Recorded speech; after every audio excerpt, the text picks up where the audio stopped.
All right, what's good? Let's get it. Drive time Thursday afternoon. 9 minutes past the hour of 2 o'clock. We had some rain and some cold temperatures this morning here in Salt Lake City, Utah, but the sun is shining. It's about 68 degrees, and it's turned into a lovely afternoon on this Thursday afternoon edition of the program. And as it is every single day, it is good to have you along for the ride. Spence Checketts behind the mic. That's Porter Larson producing the program, booking the program today behind the glass. The NFL draft begins in 3 hours, 49 minutes, and 57 seconds. And, of course, we are your home of the NFL draft here in the market. So stay tuned. Right after we say goodnight, about 6 o'clock tonight, you will hear the NFL draft right here on ESPN 700. So excited to get into it. It's a really fun day for football fans during the offseason. One of the most exciting days. We'll dig into all the latest rumors. Shedeur Sanders potentially falling to the Pittsburgh Steelers. Cam Ward, your overwhelming favorite to be the number one pick of the NFL draft to Tennessee. Is Jackson Dart QB2 on some draft boards, former local high school product here in the state of Utah? So a lot to get to on the show. We'll get you ready for the draft tonight, and we'll talk about it from the local perspective angle. Jalen Royals, the wide receiver from Utah State, seems to be the player that played his college football here with the best chance of going either in the, well, not in the first round, but maybe a second round or a day two pick. We'll have to see. But we'll talk about the potential of Junior Tafuna, Karene Reed, Tyler Batty, Caleb Etienne, Jacob Robinson, Brant Keithy, Caleb Lohner, Mekhi Bernard. I think that's kind of the list. Maybe 7 or 8 players that have played their college football here, either drafted, undrafted, free agent. We'll get into it on the show, get you ready for tonight's draft. Excited for it. The NBA playoffs continue to be a lot of fun, and the officials are letting them play. The lowest free throw rate in the playoffs that we've seen, I think I read today, in 12 years. So points of emphasis for officiating: let them play. Let them play through contact. Let them play through physicality. As a child of the 90s Knicks, I like it. If you are a fan of the Golden State Warriors, you probably do not. I thought Houston simply just pushed them around last night. Amin Thompson getting a lot of flack for that play where he upended Jimmy Butler. And that's the crazy thing about the playoffs, man. The crazy thing about the NBA playoffs is in an absolute instant, everything changes. And if Jimmy Butler is compromised the rest of the way, Golden State cannot beat Houston.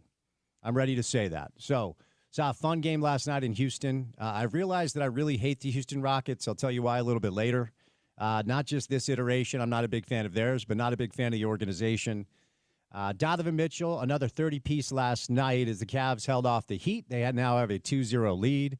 I do think the physical play actually benefits Cleveland as well. It definitely benefits Boston, who didn't even need Jason Tatum to take care of Orlando last night. Kind of a sneaky, close game, though. Tonight we get a triple header. Tonight's a fun night to watch sports if you are a sports fan. And if you listen to the show, you probably are. I think that's kind of a safe bet to make.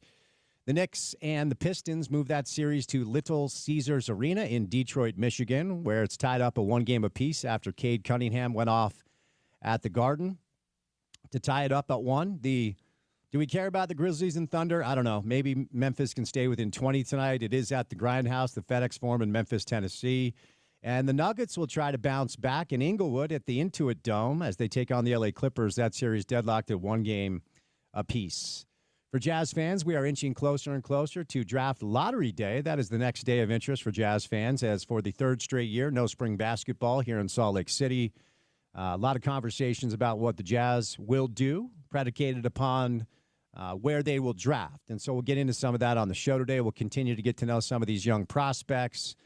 And fingers crossed, 14% chance to land Cooper Flagg here in Salt Lake. So we'll do some Jazz basketball on the show. The transfer portal giveth, the transfer portal taketh away. BYU gets a commit, former Highland High linebacker who is a Oregon Duck, decommits. Now he's headed down to play for Kalani Sitake. The latest on the University of Utah, the latest on mentally ill people throwing their feces at each other online with baseless accusations. Breaking news. Everybody is, quote-unquote, tampering. Everybody is trying to talk to players that are in the transfer portal, and, yes, some players that are not, because there are no rules. And if there are no rules, your job as a head coach or an administrator is to do everything you can to get as much talent in your program as possible. So we'll get the latest on the college football transfer portal. College hoops transfer portal continues to stay open Alex Jensen on the ground now, allocating his full time and energy to his job here as Utah's basketball coach after Dallas lost in the play-in. So a ton to get to. The primary transfer window in Major League Soccer has come and gone, and RSL fans not too pleased about the additions that RSL made. One addition is official. Willie Goals, that's what we nicknamed him yesterday. Now he has to, score goals. And I am told that there is one more player. Even though the transfer window closed yesterday, there is one more player on the way. And as soon as I get the ability to bring that announcement to you, we'll do it. So a lot to do on the program today. Good guest list. Right out of the gates, one of the best football players that has ever played at the University of Utah. He's entering his 6th year as an NFL running back, this time with the Cincinnati Bengals. Zach Moss will stop by today. I always enjoy my conversations with Zach. He was at the Forever 22 game last Saturday. I had a chance to catch up with him. So we're bringing Zach today. Dave Checketts, a guy I know pretty well. He'll stop by. Excited to have my dad, Dave, in studio. An excited announcement. He's got a new project with the Eccles family that we're going to talk about what's next for him and what he will hope to accomplish with these great partners of his. And we'll do a little bit of everything. He'll let you know he went to both Utah and BYU, so he has no allegiance, even though I don't believe him. So we'll talk a little bit of everything with my dad today. It's been a long time since he's been in studio. Excited to catch up with him. Andy B. Larson from the Salt Lake Tribune, who covers the Utah Jazz, does a data column for the Trib. We'll do some playoffs with Andy. We'll do some Jazz basketball with Andy. Andy will be co-hosting this radio show tomorrow with that young man, Porter Larson, as I'll be out of town just for Friday. I'll be back on Monday, so we'll bring it Andy today. Excited to catch up with Mikey M, NFL draft covers with Mikey M from the NFL Network, the head coach over at Salt Lake, Pablo Mastroeni. Penny for Pablo's thoughts today. I'm going to do my best to balance the whole, hey, let's be positive about your group, and hey, how do you feel about not having a good striker on your roster conversation today? And then we'll do a little sports court with our friends from Handy and Handy, as we are wont to do every Thursday on the radio show. So Zach Moss, Dave Checketts, Andy Larson, Mike Yam, Pablo Mastroeni, me, Spence Checketts, all of you, the great listeners. And that guy, the only thing you're missing from the wardrobe today is the cigarette pack rolled up in your T-shirt. What do you mean? You got the long hair. You got the Levi's T-shirt that's fits, medium, looking good. You look like an old school, you look like your distant relative Jesse James. That's not Butch Cassidy. There you go. At this point, it's your shtick. But how's your Thursday, Tom? Thursday's gone well.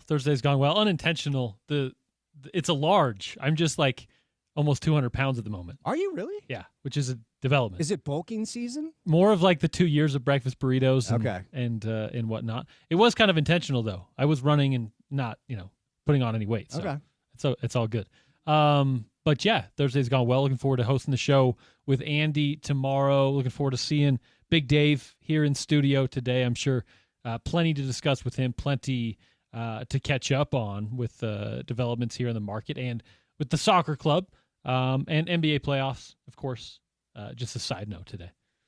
I know, but it's been fun. Last night was fun. Tonight's going to be fun. I'm excited to see what the Knicks can do in Detroit, but we've got a lot to do on the show, so let's get to it.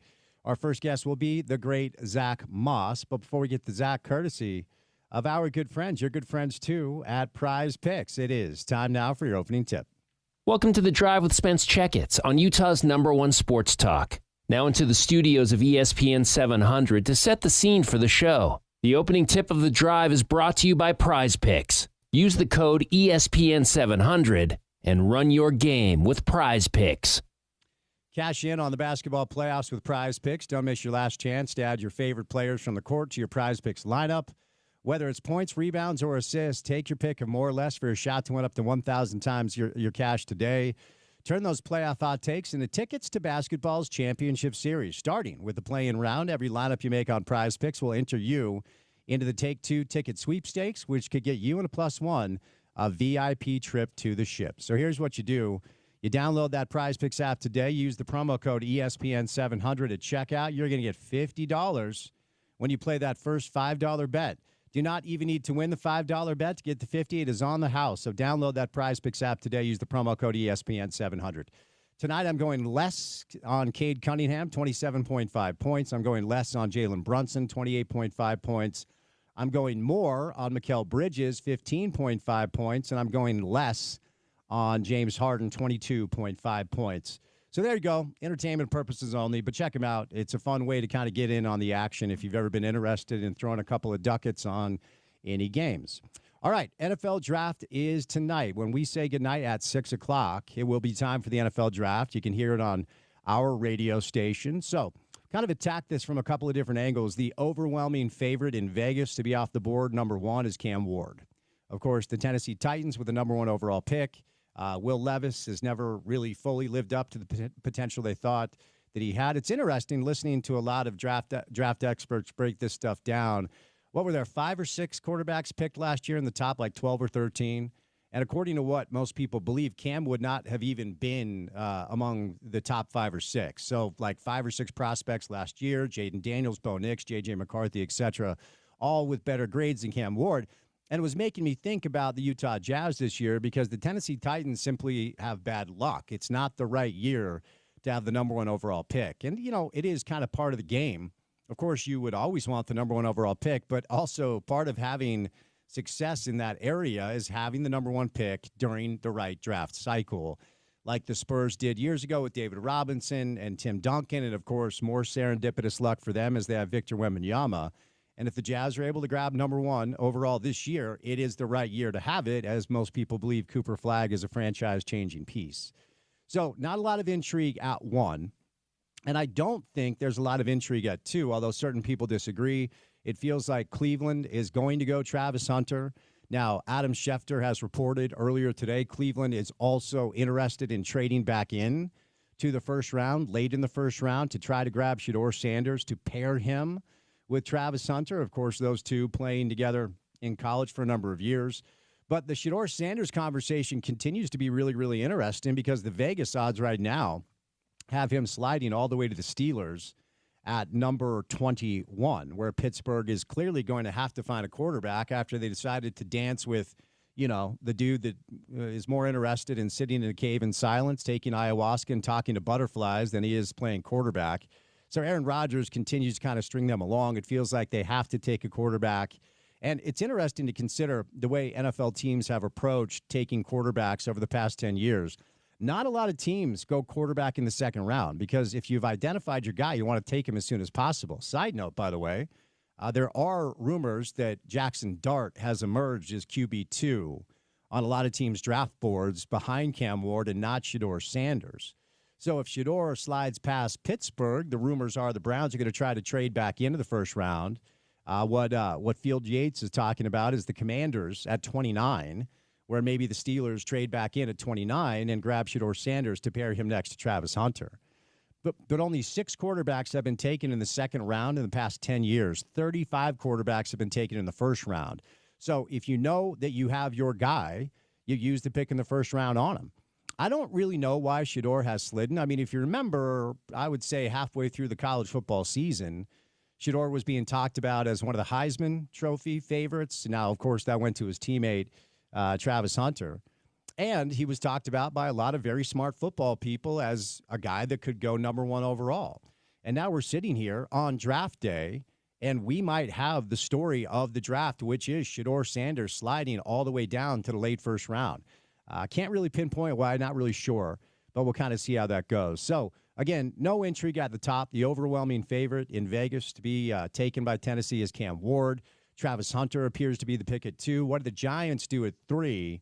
There were even some conversations on NFL Live earlier today that the Giants really like Jackson Dart. Now, I can't imagine Jackson Dart going off the board at 3, but here's the thing. If you have found your quarterback, it doesn't matter where you grab him. You just got to go get him. And the Giants have placeholders right now in that spot with Jameis Winston, of course, Russell Wilson. So if they think Jackson Dart is the guy, I don't have a problem with them taking him at 3 because this is a league where if you don't have a quarterback, you might as well not even kick off. The other interesting storyline going on right now is Ashton Jeanty. Of course, Utah State knows Ashton Jeanty well out of the Mountain West Conference, who a lot of people believe is one of the best running back prospects to come along in years. And the Raiders apparently are high on him. Now, remember, the Raiders hired Pete Carroll. He's their head coach now. And Pete Carroll's teams always, USC, Seattle, and the NFL, they've always had a great running back. And the Raiders do not have one. They let Josh Jacobs go to Green Bay, and he had a really good year for them last year. But what does Jacksonville do at 5? Does Jacksonville grab Ashton Genty? Do the Raiders want him enough to trade up and grab him? Kind of an interesting side story. Now, from a local standpoint, at least everything I've read, Jalen Royals, the speedy wide receiver from Utah State, has the highest grade of any local prospect. Maybe a day 2 guy. I don't think we're going to hear his name tonight. But on the BYU side, Tyler Batty, great defensive end and a pass rusher. They probably will be drafted mid-round. There's the Caleb Etienne kid, the offensive lineman. A lot of mock drafts have him 4, 5, 6 as far as mid-round pick. And then Jacob Robinson from the secondary, who was a real ball hawk for Jay Hill. On the Utah side, Junior Tafuna, mid-round guy, Karene Reed, who continues to try to get healthy. Those are probably, if any Ute players are going to be drafted, it's probably those two. Mekhi Bernard is out there. I know Caleb Lohner has been intriguing to a lot of teams as well. 4 touchdown passes. All 4 of his receptions last year for the Utes were touchdowns. Of course, really made a name for himself as a dynamic basketball prospect. Played at Utah, BYU, Baylor, then came back to Utah and tried his hand at football. And then, of course, there's Brant Kuithe. Once upon a time, Brant Kuithe was the better tight end draft prospect before Dalton Kincaid kind of burst on the scene and took the thunder from him. And, of course, Brant needs to get healthy as well. It's not a year where a lot of local players are expecting to be drafted very high at all, but hopefully, whether it's undrafted, where they can pick their spot, or drafted late, hopefully some of our local players will see and hear their names called. All right, more NFL draft coming up on the other side. One of the best football players that we've ever seen in state, Zach Moss, who's entering his 6th year in the NFL, will join us. We've got Dave Checketts, we have Andy Larson, we have Mikey M, we have Pablo Mastroeni, which means we have a very, very busy Thursday show. No reason for you to go anywhere. Keep it right here on ESPN 700.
NFL draft coverage on the radio program begins right at 6 o'clock when we say goodnight here on the show. So stay tuned for that.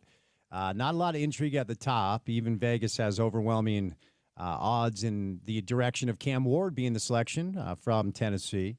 And then we'll see what happens after that. But our next guest knows what this day is like for these young men waiting to hear their name called.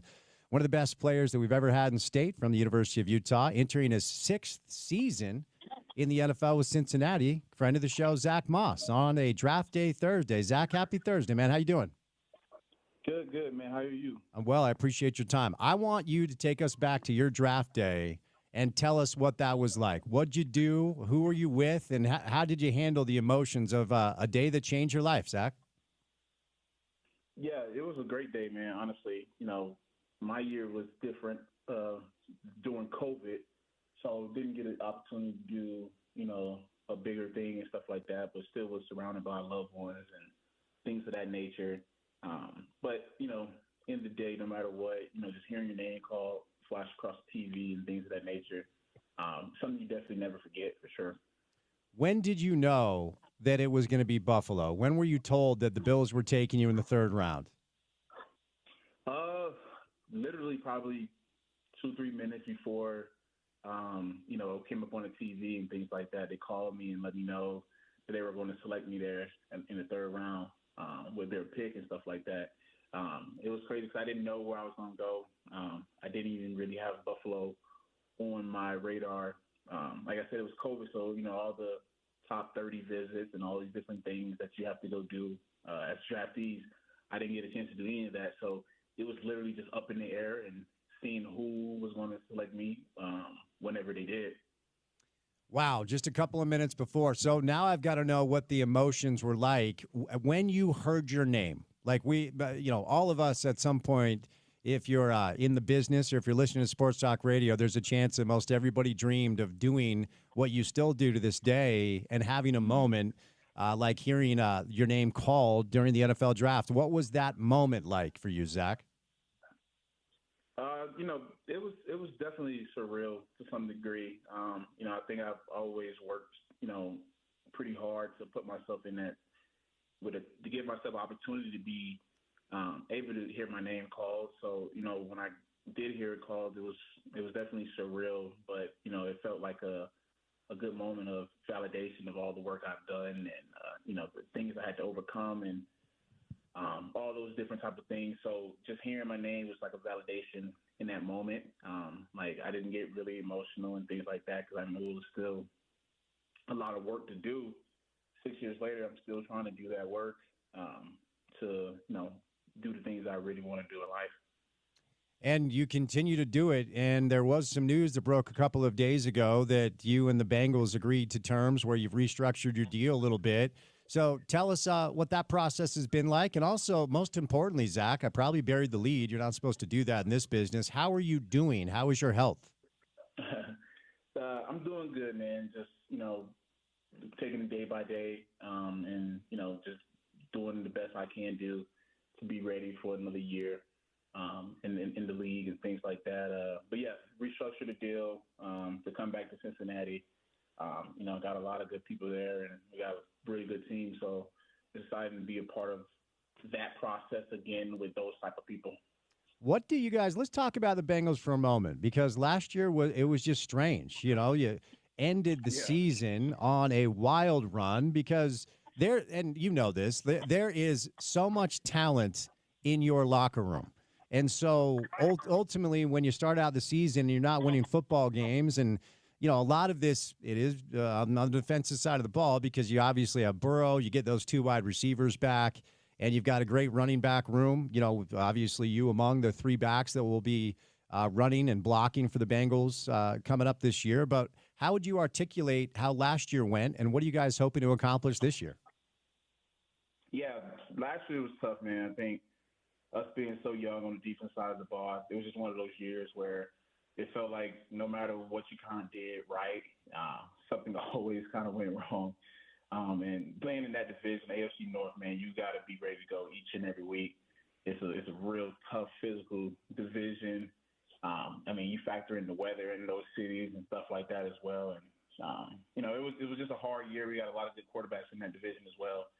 But I think it's a good learning curve. I mean, you saw a lot of guys have, great individual years, which was nice and crazy to see. I mean, I got to see Burrow play at a high level, Chase at a high level, and things of that nature. So I think, everyone coming back, and getting another year on our belt with those guys, there's going to be a lot of interesting things that's going to be able to happen for us this season that just didn't go our way last year. Sometimes you don't get the ball to spin your way. And, we dealt with that a lot last year. But I think the way we competed throughout that year, there was never games where we just laid it down. We were always competitive as a team. So that's huge, right? When you're thinking about it, when you look back at that year and finish it out strong. So definitely looking forward to getting that cohesiveness together this season and, giving it our best shot again.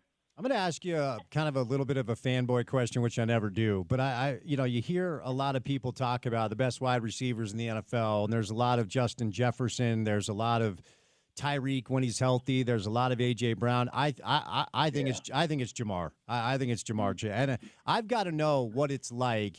And look, you're a top end athlete yourself, so I'm sure you're never in awe of any of your peers. But he seems to be a unicorn's unicorn. He seems to be one of one. What's it like to watch him day to day do what he does? Yeah, he's different, man. Honestly, I think I always tell people, like, he didn't even play during the preseason, and he didn't do anything in training camp, and he didn't do anything in the off-season program, right? Usually, when you see guys go out there and perform at the level they do, they've done a training camp which gets them in tune and with the playbook, his quarterback and all those different types of things. I mean, the guy didn't even have to do any of that to go out there and have the type of season he did when you talk about the Triple Crown. It was crazy to see. I played with a lot of really good receivers and, a guy like Diggs, our first year in Buffalo, him having a career year and stuff like that. And to see what Jamar does, and the way he does it is so nonchalant. It's not even really trying. And to see him shred up so many defenses, and like I said, playing in that division, you kind of almost respect it even more just because you're going against top defenses week in and week out. And we had a really good schedule this season when it comes to the terms of who we played and the guys that he had to line up in front of and things like that. So, I mean, like you said, he's a unicorn when you think about just the fact that the man didn't even do training camp and just went out there and just balled, which was crazy to see. Additionally, a lot of debates about who the best quarterback is in pro football. And, of course, 15 in Kansas City probably continues to hold that moniker. But I don't know where you put Joe, but there aren't a lot of quarterbacks I'd want ahead of Joe Burrow. And look, Zach, as you know, in this game at any level, but especially in pro football, if you don't have one of the elite dudes under center, you might as well not even kick off. But having Joe Burrow under center, that's got to give you the belief in that organization that you have a shot to do anything possible, as special as any other team in this year with him under center. Is that accurate to say? Yeah, absolutely. I mean, you're talking about one of the best receivers in the league. I mean, quarterbacks in the league since he stepped in. And this season, coming off of a wrist injury and leading the league in yards and touchdowns, which is just crazy. His throwing wrist at that. And to be able to come back from that and look as seamless as he did, that was really special to see that from him. But, I think when you have a guy like that, like you said, if you don't have one of those top guys in this league, which he is, it's going to be really, really hard to win a lot of games. And fortunately, I've been able to play with, two guys that are really, really good at what they do. So that's been just a blessing, just being able to play with guys who play the game at a high level, future Hall of Famers. So you were at the Forever 22 game. It was fun to see you hanging out with Devin and Mackay and a bunch, and Britton Covey in town as well. How connected do you stay to the program, Zach? And what was it like to be up there for the spring game last Saturday? Yeah, I'm always around, man. I think I try to, be in tune with those guys as much as I can be. And, finally being back, because I was only able to be back last year one time for a home game, which I hadn't been to one since I left. So that was really cool. And being out there this past weekend, that was also cool just to see, the football and being in the stadium again and stuff like that, and seeing the coaches do what they do best.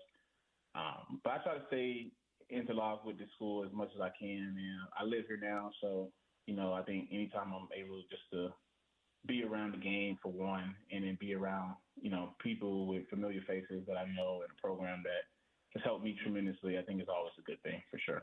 Last year was a year that nobody was expecting, certainly nobody in the media, and I know nobody in the locker room. I know the standards up there are very, very high and have been for quite some time. What would you say to Ute fans tuning in today, your belief that a bounce back year 2 in the Big 12 is possible? Yeah, I mean, they've done it right in the sense of, I think the quarterbacks are going to be really, really good. When you add a dual threat quarterback like that, it's going to make it real hard, and it helps the running game tremendously, which is going to be beautiful for the new running back also that they have. So that's nice. And the solid defense that we play over there at Utah, with Coach Scally and Coach Wood leading the way over that side. When you add a dual threat quarterback, a really good running back as well that's come in as well, you're going to be able to control the ball and play the style that they want to. And I think, like I said, I think the quarterback's going to be really good. I've seen what he was able to do. I think it's at New Mexico State. So excited to see what he can do with these guys and the coaching staff. And I think obviously bringing on his offensive coordinator from his last school as well keeps that familiarity there. It should be a pretty seamless transition for him. Hopefully, these guys can put it together, and, injuries are part of the game. Just hopefully that, they don't get hit with that bug again, for sure. So you've gone on to have a really good pro football career, and of course, we'll all cheer for you to play as long as you possibly can. And so somebody like you, when you look at NIL and transfer portal, it probably doesn't sting as much because you've achieved success. I mean, I'm sure you would have liked to make money when you were in college, as all of us would have liked. I'm not alluding to anything other than that. But as somebody who was an athlete, very good athlete, good football player prior to NIL and the transfer portal, and follows the sport and follows the program, how do you think those two things have changed the sport the most? Man, I think that's the biggest thing. It's like, you used to, not saying that it's not there, but it's definitely fading away a bit in the sense of, you used to want to care about, the logo on the side of your helmet, and putting on for your school and things of that nature, and wanting to be an alma mater, being an alumni at that school and things like that when you graduate. I think now, which you can't fault the kids to some degree, when you talk about the money and setting yourself up for the future, because it's only so many guys that can go to the NFL, for one, coming out of college. If I broke down the numbers on that, it's just obviously a lot of people know it's crazy on how many people play college football, college sports, period, and aren't able to make it to that pro level. And even if you are able to make it to that pro level, the chances of you, having a full career and things of that nature is already hard when you think about that type of stuff. So, obviously them taking advantage of NIL is a good thing. I think hopefully, they can just get a cap on it and, really control it the best that they can. So that they get, that the schools don't lose as much, and, the people with the biggest pocketbooks don't just throw money at these kids and, they just jump school to school and don't really build that brotherhood that they are going to, really love and depend on at some point. So I think that's the biggest thing. Do you pay attention at all to any of the back and forth between Utah and BYU fans complaining about the other teams poaching their players? Do you pay attention to that at all, Zach? I don't pay attention to it. It does pop up on my social media here and there, just like because I'm just so into them, with the school and different accounts and things like that. But it's crazy for sure. But it is, a big part of it, which you can't really, like I said, be upset at these kids for wanting to take advantage of that. but it does destroy the loyalty part of it, where you can just jump schools and go different places and do different things, and it's not much to think about behind it. Yeah, and like you said, you can't blame the players. And look, Zach, the bottom line here, love it or hate it, college football has become very transactional, right? And so the only way to handle these ebbs and flows is to remove your emotion. But as you know, it's hard to ask fans to remove their emotions, you know? Yeah. I mean, it's the human element to all of it. So, yeah, it's going to be hard, absolutely.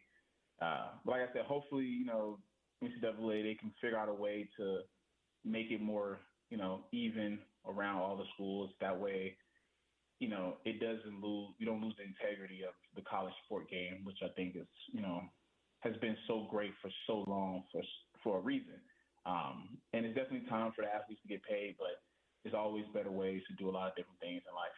Yeah, well said. One more thing in this space, and then ironically enough, I get to ask you about a former teammate of yours at Utah who's going through the draft process, so we'll get there in a moment.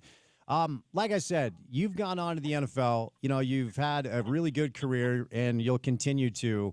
But I wonder, through conversations that you have with ex-teammates at Utah who didn't have an opportunity to go make money playing pro football, do you feel like there's resentment? Do you feel like there's bitterness? Do you feel like there's anger that they were not able to play and benefit off of their name, image, and likeness while they were playing at college football at Utah? I think you definitely are going to have those emotions to some degree, and I think that's fair when you think about putting your body on the line the way you do, and all that type of stuff. So I think that's fair to have those emotions, and I'm sure some guys do. I know I've had them, even though I've been able to go in the NFL and do some things in that realm and things like that as well. But I think long-lasting wise, I don't think so. But it's like I said, it's fair to have that because it is something that would have been great to a lot of guys. Because it just, like I said, it sets you up at a certain age, 21, 22 years old, with X amount of dollars, right? You do it correctly and things like that. It's a big blessing financially to take care of yourself and even people you love, depending on, however much you've made or whatever. But it is what it is. It just wasn't the timing didn't work out, and that's obviously that's fair in the sense of you just were born a little too early, and that's when they decided to do it. But yeah. No, it's good perspective. All right. The 2019 Utah football team, in my estimation, is as talented as any team that we've ever had in the state. I believe that, and I think that includes 2004 and 2008, the undefeated teams. And you played with Brant Keithy, and Brant Keithy, of course, prior to Dalton Kincaid, was thought to be the better NFL tight end prospect because back before Brant had his injury issues, he was really dynamic. He's going through the process, and I don't know that he'll be drafted, and hopefully he can just get healthy and somebody gives him a look. But what sort of NFL player do you think Brant Keithy could make? He like you said, he's very dynamic when he was healthy. I think that's the main thing is getting into the NFL for one, and being able to stay healthy. He's a guy who can do a lot of different things, and in NFL is about sticking around. It's really hard to stick around in that league. So him being the athlete that he is at especially at that position, I think you don't always just have to catch passes. It's the more you can do in the NFL. Is what allows you to have a really good career and have the longevity that you might want. So, I think going in with an open mind, maybe it's not 50 catches, a year anymore or something like that. Maybe it's special teams and different things of that nature, especially when you've been able to be a player who's had the type of career he's had in a sense of production in college. So I think that's the biggest thing for him is just, hey, it's, not drafted or drafted, doesn't matter when you get in. It's just getting in and staying in. That's the biggest thing because there's a lot of guys that go early rounds that don't play for a long time, and there's guys that do play for a long time that didn't go that went undrafted. So I think once you get past that, and then just being healthy and being available And then, having that flexibility, which he has athletic-wise for sure, and then just going out there and taking advantage of each and every day. Before I set you loose, Bengals are at 17. And throughout the course of the draft, what are you hoping that your current team adds so you guys can take another step? Man, I think, you leave that to those guys for sure. I always do. I never really think about it. But, they know best in the sense of what the team needs in that moment in time, right, for us to go out and compete at a high level. So, whoever they choose, man, we're going to open our doors and, invite him in and make sure he's comfortable and, ready to work and get this thing back on track and put the Bengals back on top where we were just a few years ago. All right, man. Besides working out, besides rehabbing and getting healthy, what's the Zach Moss offseason? You going to get some trips in? Do you swing a golf club? What do you like to do in your downtime? Well, I got another little kid on the way. All right. Baby girl. Yeah, so I'm chilling, man, getting ready for that and, just excited for that. And that's the main thing right now. That's what I'm up to. All right, man. Well, that's the good stuff. Congratulations on that. You know that you always have a home here, so stay healthy and be well, okay? Absolutely, my man. Appreciate you having me on. All right, Zach Moss, truly one of the best football players we've ever had in state. I talk about that 2019 team all the time. Unfortunately, it didn't end the way that we all thought it could, but when you look at that roster, top to bottom, and I think Zach was the best player on the team. I know he's running back and a bunch of other good players on both sides of the ball. Pac-12 Offensive Player of the Year that year, first team All Pac-12, third-round draft pick from Buffalo, entering his sixth season in the NFL. That's wild to think about that our guy Zach has been doing this 5 years, and he's entering his sixth year. It seems like he was just here like yesterday. It is crazy. Time certainly flies. As he mentioned, he was part of the COVID year draft class. Everything since then, timing-wise, feels a little blurry. So maybe that's part of it, but yeah, man, one of the best players in the program's history. You mentioned it, the state's history as far as what they did at the college level, and to go and now keep doing it at the NFL level. Yeah, proud of Zach and love seeing it as it continues to grow. Yeah, got to get healthy. This year sure. in Cincinnati. That's the story this year. Yeah, Zach had a neck injury. It limited him to, I think, 8 games. Yeah, 8 games last year. But he's in that running back room with Chase Brown. They brought in Samiji Pirine, right? I think it's those 3. At the moment, I think so, in the running back room. So only wishing good things for our guy, Zach. Appreciate his time today. We'll get back to some draft stuff. Don't forget, after we say goodnight, right about 6 o'clock, we'll launch into our NFL draft coverage. We are your home for the NFL draft here in this market, so no reason for you to go anywhere. Zach stops by today, courtesy of our friends at IFA Country Stores. Any drive to the basket begins with a first step. On the court, that's the ultimate power move. IFA's Step 1 crabgrass preventer and their lawn food. That's the first choice to give your yard the healthy green look you admire. The neighbors will be green with envy. Shop IFA online at ifa.coop or stop by one of their neighborhood stores today. All right, it's coming up on the other side, your 3 o'clock hour. Dave Checketts, guy that I know pretty well. Really excited for my dad, some new stuff he has going on, so we'll bounce around on a couple of different topics there. We're going to bring in Andy Larson from the Salt Lake Tribune, back to the NFL with our friend Mike Yam from the NFL Network, then some RSL with the head coach, Pablo Mastroeni, and then we'll do a little sports court with our friends from Handy and Handy. Jam-packed, busy Thursday show, and it's good to have you with us right here on ESPN 700.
So that's where we're at. We're in a bit of a holding pattern.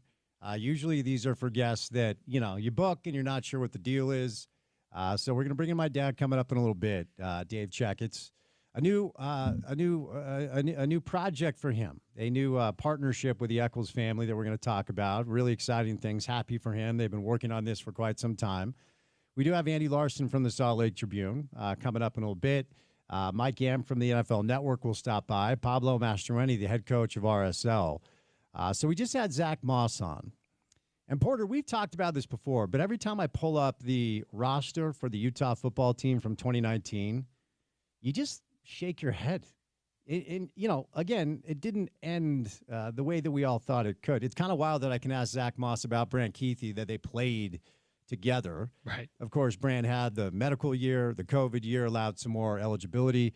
But, I mean, we could talk about so many of these players. Of course, Zach and Julian Blackman, Tyler Huntley, the aforementioned Brant Keithy, Bradley and I'm sure I'm forgetting a bunch.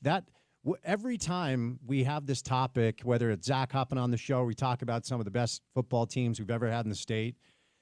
I know that they didn't finish undefeated like 04 or 08, and I know they never won a conference championship because of the injuries at the end. But man for man, on paper, it's hard to find a roster for either Utah or BYU that matches up with 2019. Yeah, I mean, you look on the defensive side of the ball, Spence specifically, Devin Lloyd, Francis Bernard, Terrell Burgess, Julian Blackman, Javelin Guidry, Mika Tafua, Bradley and John Penasini, Jalen Johnson, Lecky Fotu,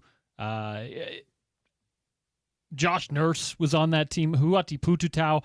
There were 12 or 13 guys that ended up not on an NFL roster, but getting minicamp invites or at least spending some time on an NFL roster. Oh, and also Tyler Huntley, Zach Moss, Britton Covey, Matt Gay, Brant Keithy, as you mentioned, Mekhi Bernard. It's a 2019 team that by the end of their careers could have 18 guys that spent time in the NFL. Pretty remarkable. It's wild. So that loss to Oregon, Pac-12 championship game, then, of course, Texas Alamo, the Alamo Bowl. But I appreciate Zach Moss hopping on today. Our NFL draft coverage will begin at 6 o'clock. We are your home of the NFL in this market, so stay tuned for that. All right. We did it.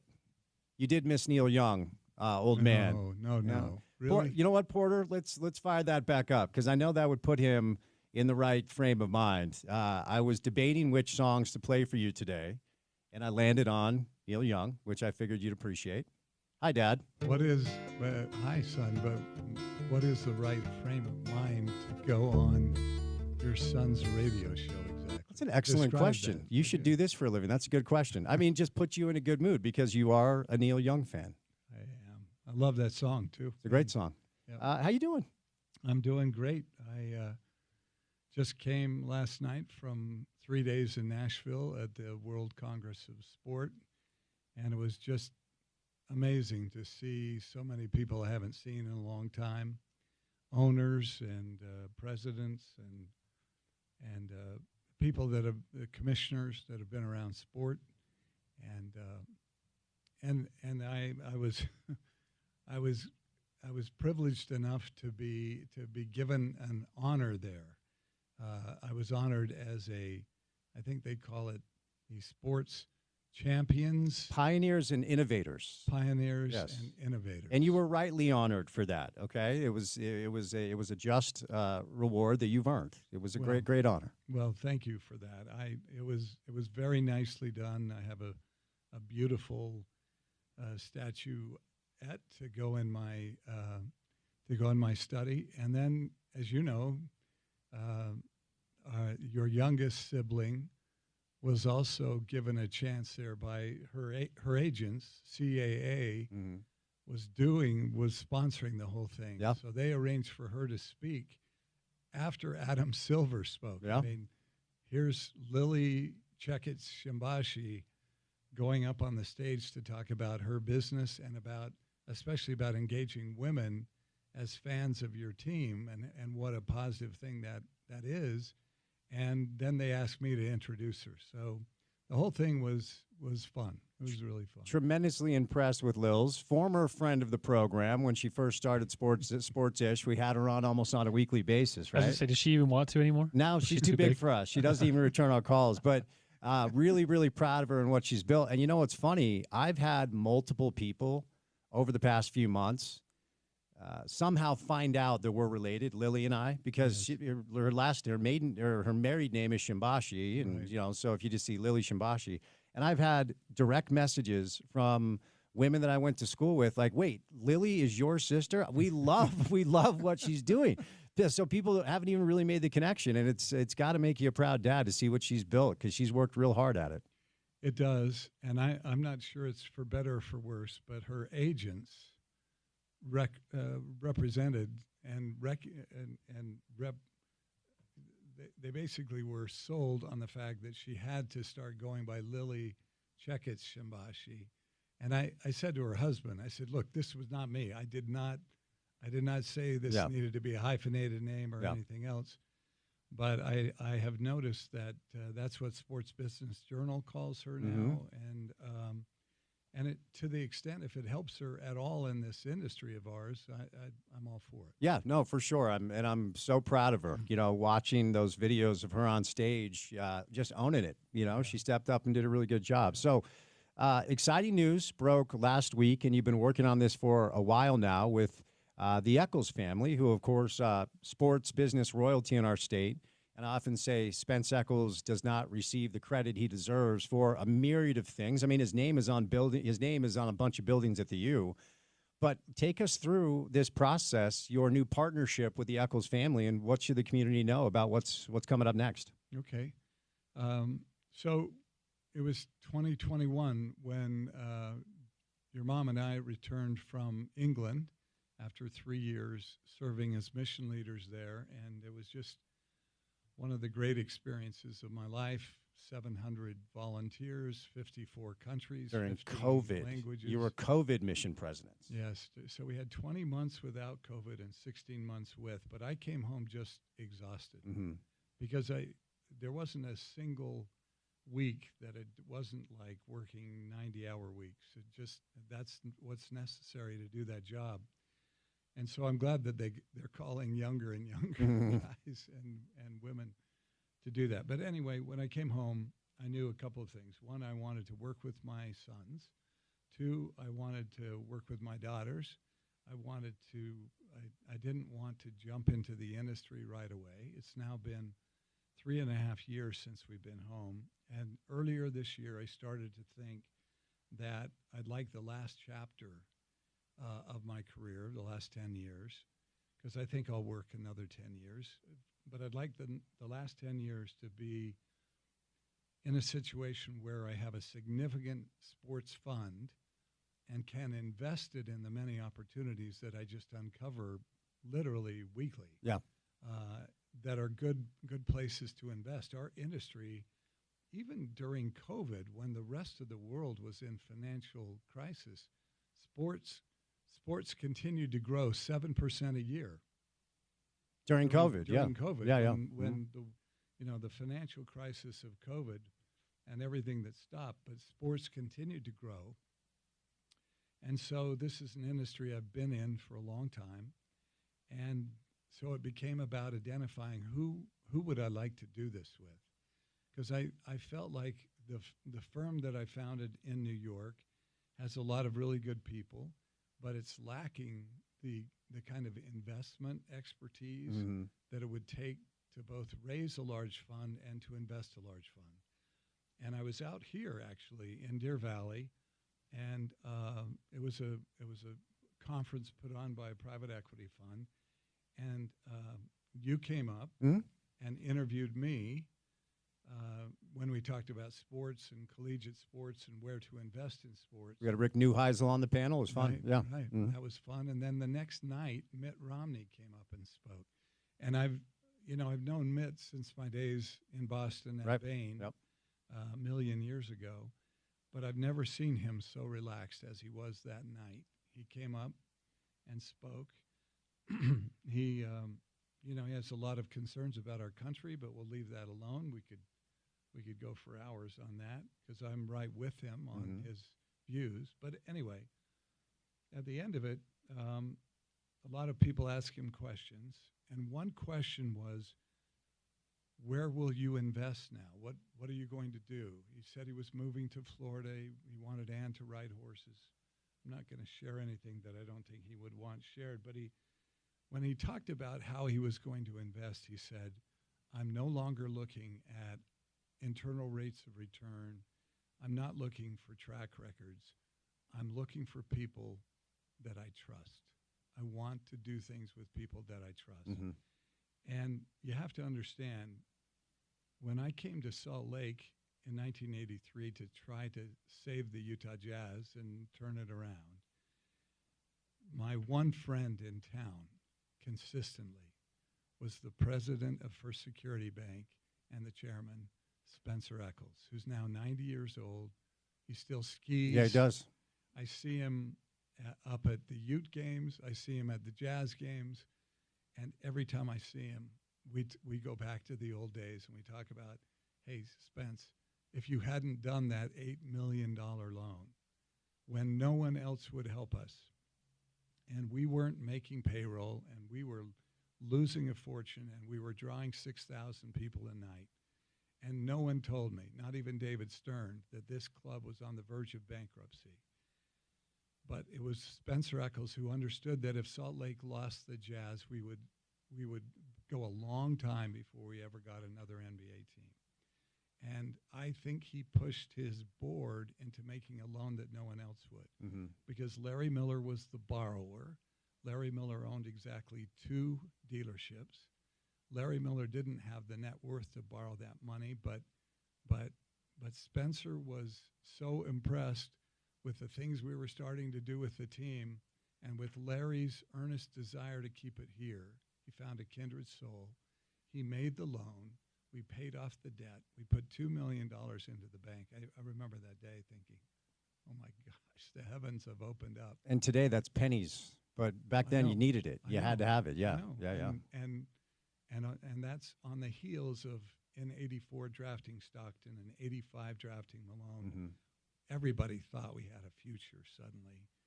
And all we needed was the right capital. And it was Spencer Checketts that made it all happen. So with that in mind, and thinking about what Mitt said, that it was going to be totally about who your partners are, I went to Spencer P. Checketts, his son, who I'm really good friends with.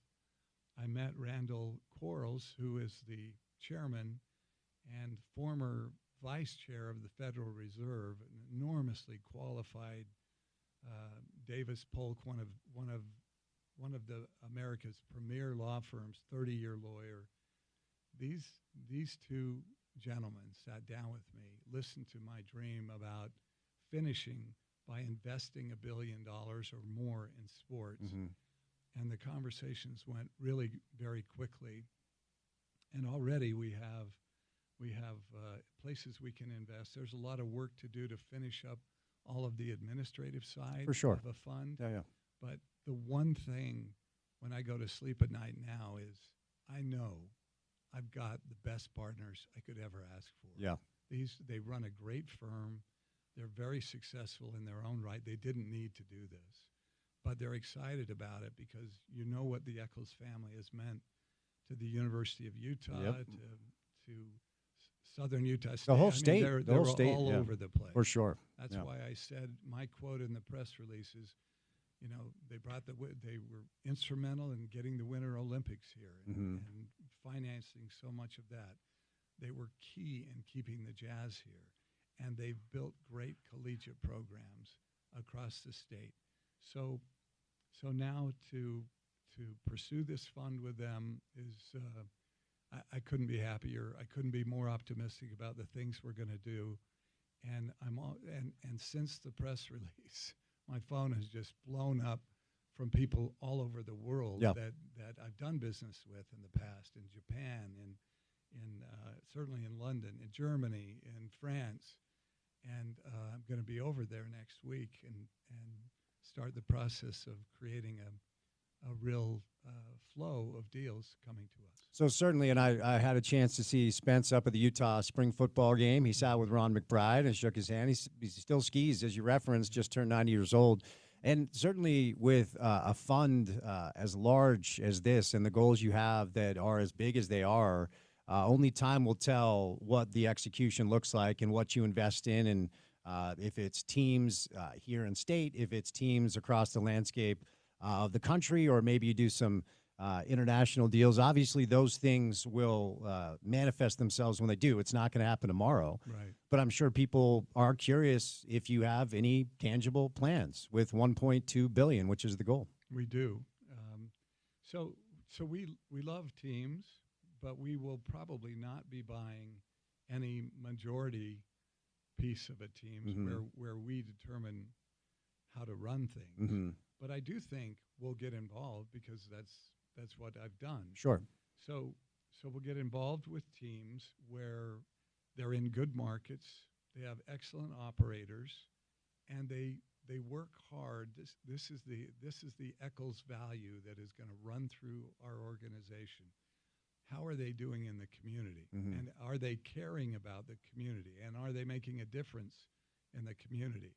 So that will be on the team side. We'll look for media assets during this transition from cord cutting and cable and satellite into streaming, and what happens, and direct to the consumer, which ESPN is now doing. As all of this happens, there's going to be a tremendous capitalization of media assets. We want to be in the middle of that. I've spent my life running MSG Network, buying companies like Gravity Media. So I'm very, very keen to do some things in sports media. There are startup leagues that I think are interesting. The 3-on-3 unrivaled thing I think is very interesting. There's startup volleyball. There's so many places to invest. And I don't think we'll have 100 by any stretch investments. It's more likely that we'll take significant positions in sports assets that have value and will continue to accrue value where we can make a difference. So over the course of your career, one of the things that I've always found interesting is, excuse me, when you were here, you worked with Larry. Right. And then you go to New York, and after a stint with David Stern in the league office, you land with the Knicks in Madison Square Garden, where you worked with a lot of different owners. Right. Four different owners. And the first three, I think you really enjoyed working for. And the last one was probably a little sticky from time to time. Right. And Jim Dolan still owns the New York Knicks and also the New York Rangers, and moonlights playing the kazoo for his band. That's a true thing. You also spent some time working with Jerry Jones. Right. So you've had a bunch of interesting relationships and synergies with a lot of different owners with a lot of different styles. My question to you is, what makes a great owner? Wow, that's a wonderful question. I think the great owners are people who create a culture not of winning, but of championships. And that means they create a culture of high levels of trust and high levels of expectations. If you watch the Holt family and the way that they have owned the San Antonio Spurs, they've got the same general manager, and sadly, Greg Popovich looks like he may not be able to push on much longer. He's not in good health, and I just feel so bad. But look at the years they've had. Oh, the for sure. Yeah. Championships, the teams, and they have done it right. And it's, by the way, both Larry and I knew this when we came in. When I brought Larry in, we started to talk about the teams that had really done well, and we could see that they had very little turnover in coaches and general managers, very little turnover at all, very little turnover in owners. That's why Larry, when Frank Layden stepped aside and we put Jerry Sloan, Jerry Sloan coached here for 23 years. Yeah. So, and had a great, amazing history, making the playoffs pretty much all the time. It was just a regular thing. So good owners take a back seat. They step back. They hire really great people. They show them a tremendous amount of respect and trust, but they also want them to know that, there are expectations. We're here to win, It's yeah. not a free ride. We're here to win, and we're here to win all the time. And we're, this is not the place to debate whether losing to try to get, the first pick in the draft is a good strategy. For me, I could never live that strategy. Mm-hmm. And I'm very much like building the Pat Riley. Miami just keeps somehow squirting in and getting in the playoffs and competing, even after the Jimmy Butler trade. Here they are, still in the playoffs, and that's the kind of culture that I respect. Mickey Arison and I have had our differences, certainly, when he stole Pat from us. Yep. But I give him a lot of credit. Pat's been down there 20 years. He's had same people around, and that's a very successful franchise. So what's a great owner? I think an owner is someone who hires really smart, really good people, shows them a high level of respect and trust, does not try to do the job for them or get involved, and it steps back and establishes that kind of culture and rewards the people that win for him. Yeah, I often think of the Pat Riley line. I think of a lot of Pat Riley lines, but in the NBA, there are two things: there's winning, there's misery. Right. And so, and look, unfortunately, the incentive structure in pro basketball mostly rewards winners. But if you're not in that small group, it also rewards if you lose. And that's a complicated thing because it's hard to, find that cornerstone transcendent piece when you're building a team in Salt Lake City if you don't get it through the draft. And so, if you can get number one in Cooper Flag, the pain's worth it. But if you can't, you're spinning your wheels for a while. But we have an interesting dynamic in our market because there's new ownership with the Jazz with Ryan Smith and SCG Group, but there's also new ownership out in Sandy at the soccer club now, the soccer club that you founded. And it's wild to think that we're 20-plus years later, and now this is the fourth ownership group of RSL. So Jason Kreis is back with the club. John Kimball, after spending some time with the Jazz, has been running the club now for, I think, 5 years. Matty Rader's back. Shout out Trey. We need to say Trey. Trey's back. A lot of the old guard is back at RSL. Right. And people that you know very well, the Millers and Miller Sports Entertainment has taken over the controlling ownership stake of the club. The Blitzer Group maintains their portion, and Ryan and Ashley Smith and the SCG Group will focus on their project downtown. I know you talked to Steve quite a bit. You also are helping them bring Major League Baseball here, which, fingers crossed, I hope that happens. Right. But how have you digested this whole story, and what would you say to RSL fans about how you think the Millers are going to handle this? Well, Steve was nice enough to invite me out for that announcement. I just couldn't make it. Sure. There was no way I could be here. But look, Salt Lake owes a giant debt of gratitude to David Blitzer.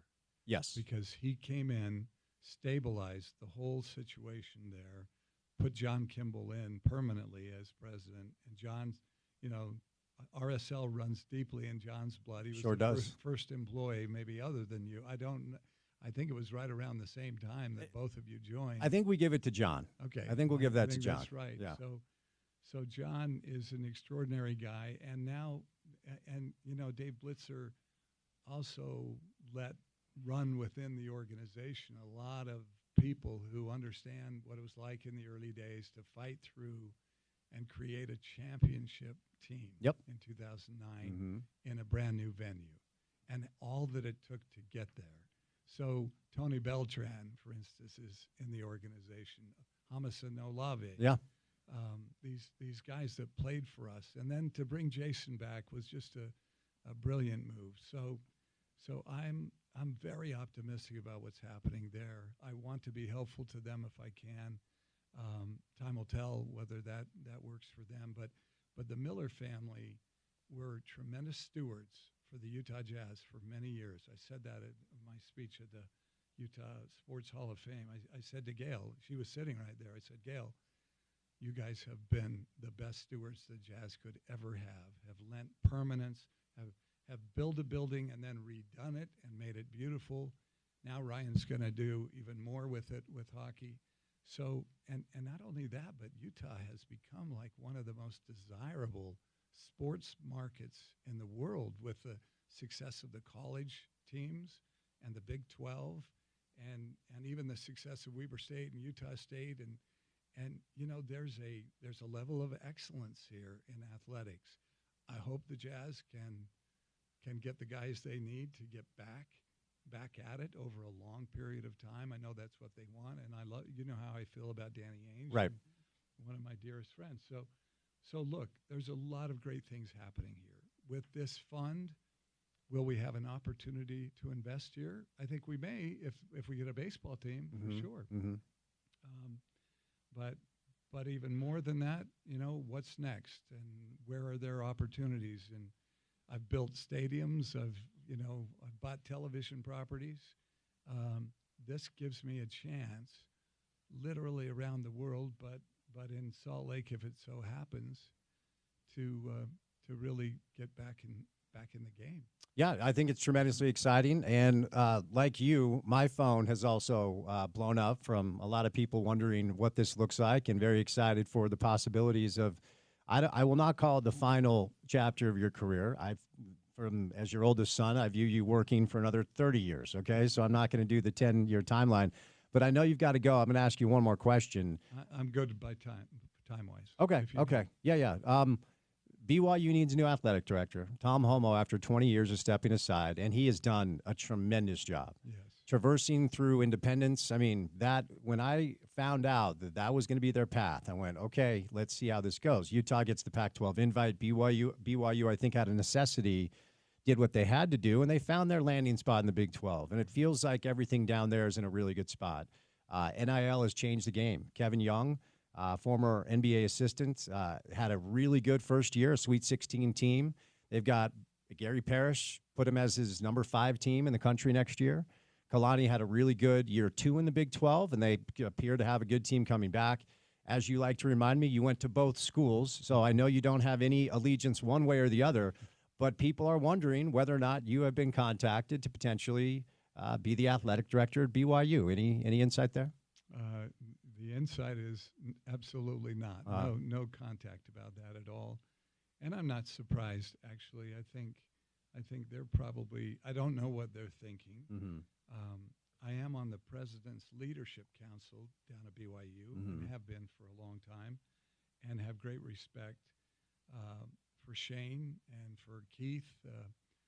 Shane Reese, the president, Keith Vorkink, who is over the athletic department, among other things.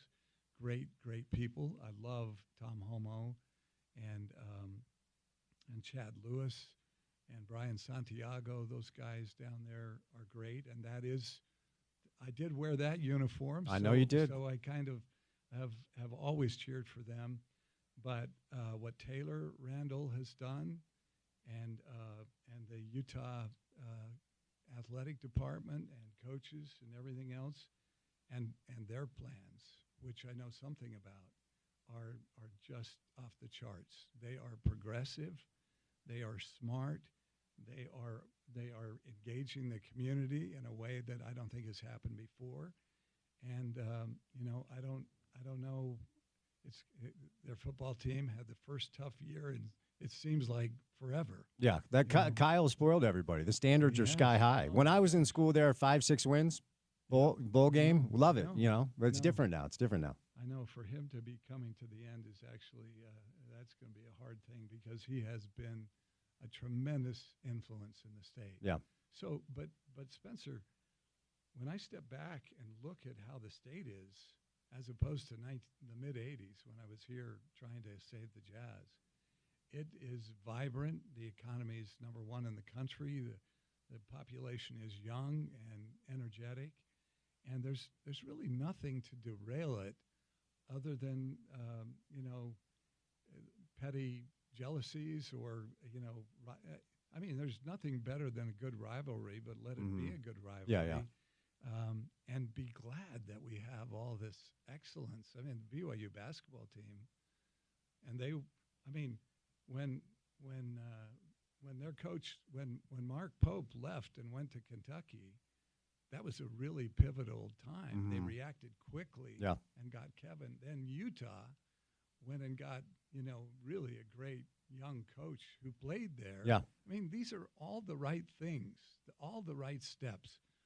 They're doing great things, and it's a terrific time to be in the state. And one of the blessings of this partnership with the Eccles is I think I'm going to be here more. I think Mom and I will be more in Utah than we have been. I don't think we'll move from Connecticut, but we'll be here more, and we'll be bothering you more, asking you if there's an empty bedroom upstairs. There is. There always is. But no, it's all exciting, and I think you should feel really juiced about the potential with this partnership. So we'll set you loose, though. I appreciate you stopping by, and all the insight. I wanted to give you the space to express to because everyone's asking me, like, what's the deal? And so I figured I'd give you the space to kind of unpack it. So, but I know you're busy, and I'll see you soon, okay? Can I say one last thing? You can say as many things as you'd like.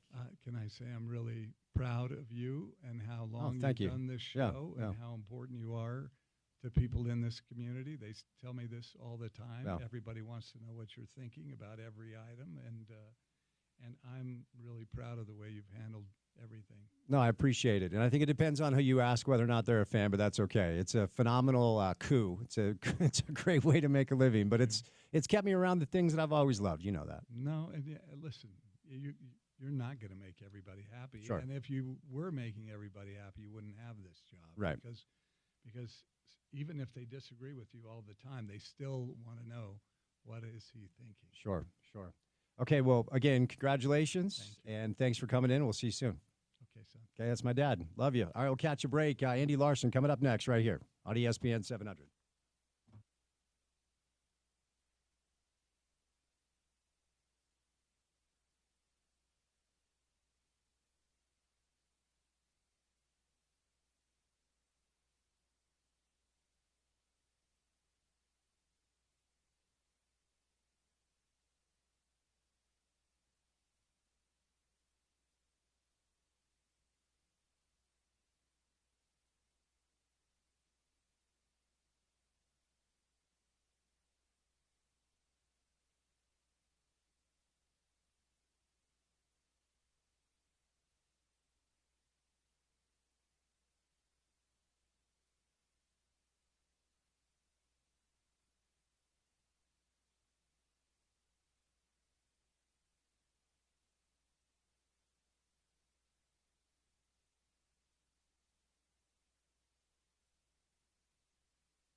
Heart of Gold just doesn't feel like the right song for our next guest. I'm not going to lie. Andy's got a heart of gold. You think Andy has a heart of gold? Yeah. Andy Larson, Salt Lake Tribune. Andy, accurate statement, heart of gold. Would you concur? I come on the show every week out of the kindness of my heart, even helping you out tomorrow. And I get this from you? That's fair. What gives? No, that's fair. I rescind, Andy. You have a heart of gold. The guilt trip worked, my friend. Happy Thursday. How you doing? I was good before then. But yeah, I'm good. How about you? Oh, come on. You know that I'm teasing you. It's a little fun banter back and forth.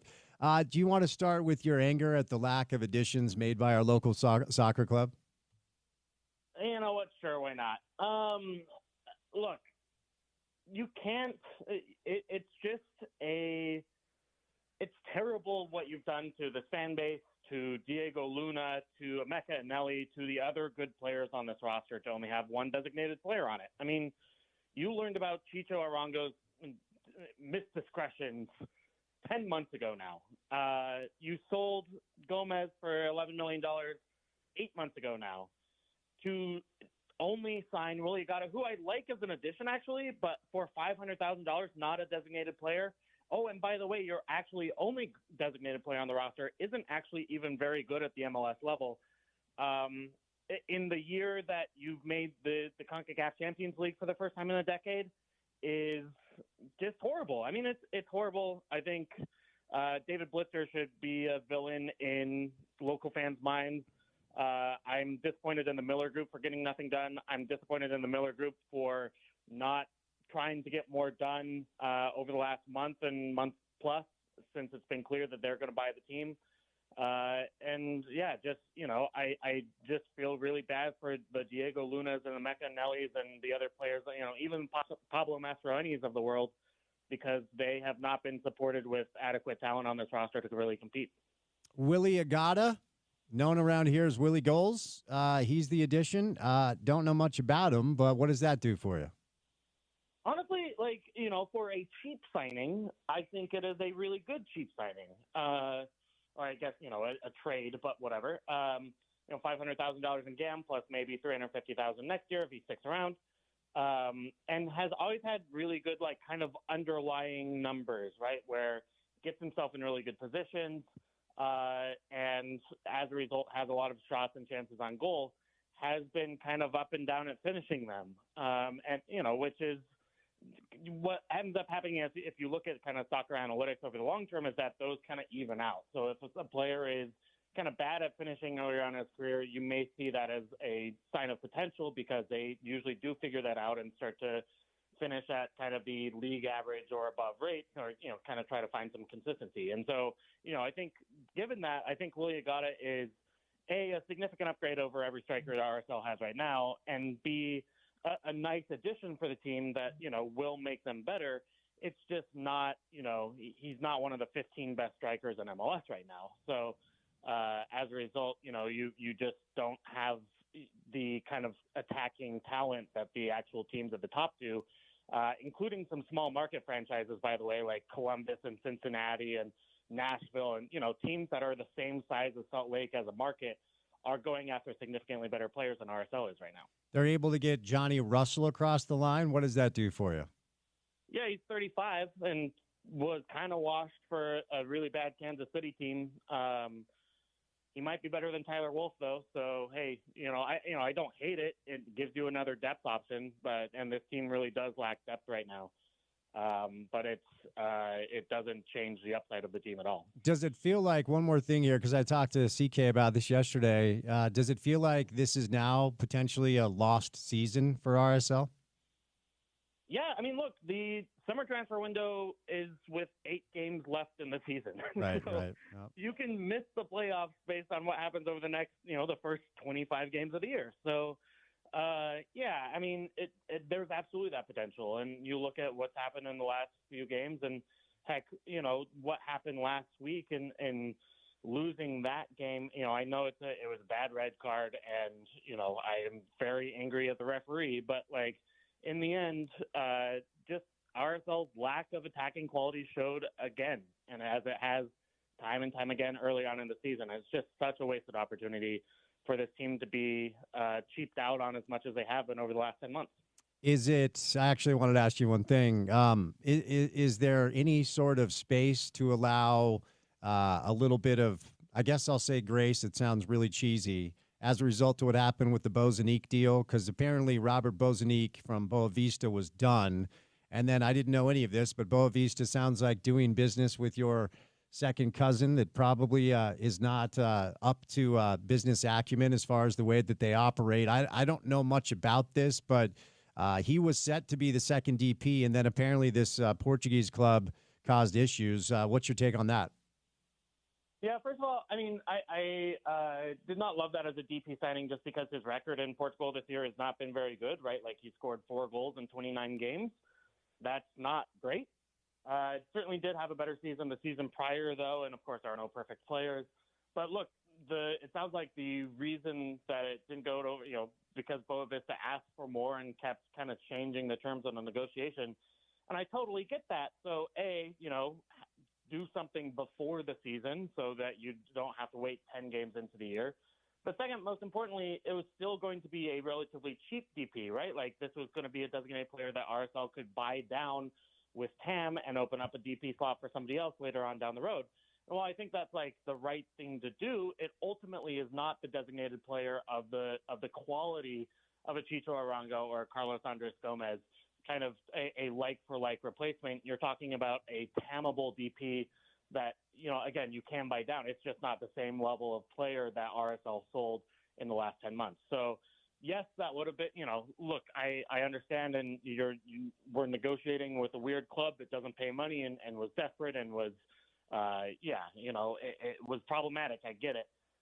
There were just, even in ambition, it just wasn't up to par with what you lost earlier on in the year. All of that is fair, and I share in your disappointment. And now I guess we'll see what Pablo can do with the cast of characters that he has at his disposal. But let's move on now and do a little NBA. So, Andy, after it was pretty clear that Oklahoma City was the class of the West, I would ask you and my other NBA guests, who are the other teams that we should be paying attention to? Who keeps Mark Dagnall up at night? Does anybody have a chance? I mean, did we overthink this? Is Oklahoma City just that good? Yeah, I think some people did overthink that. Like, I certainly saw them as the Western Conference favorites. And when you win a conference by that many games and show, have the best point differential of any team in the last few years, like, yeah, I think you have to be considered the favorites. And I think they are considered the favorites and have shown it certainly in the first 2 games that they're just, capable of blowing out teams.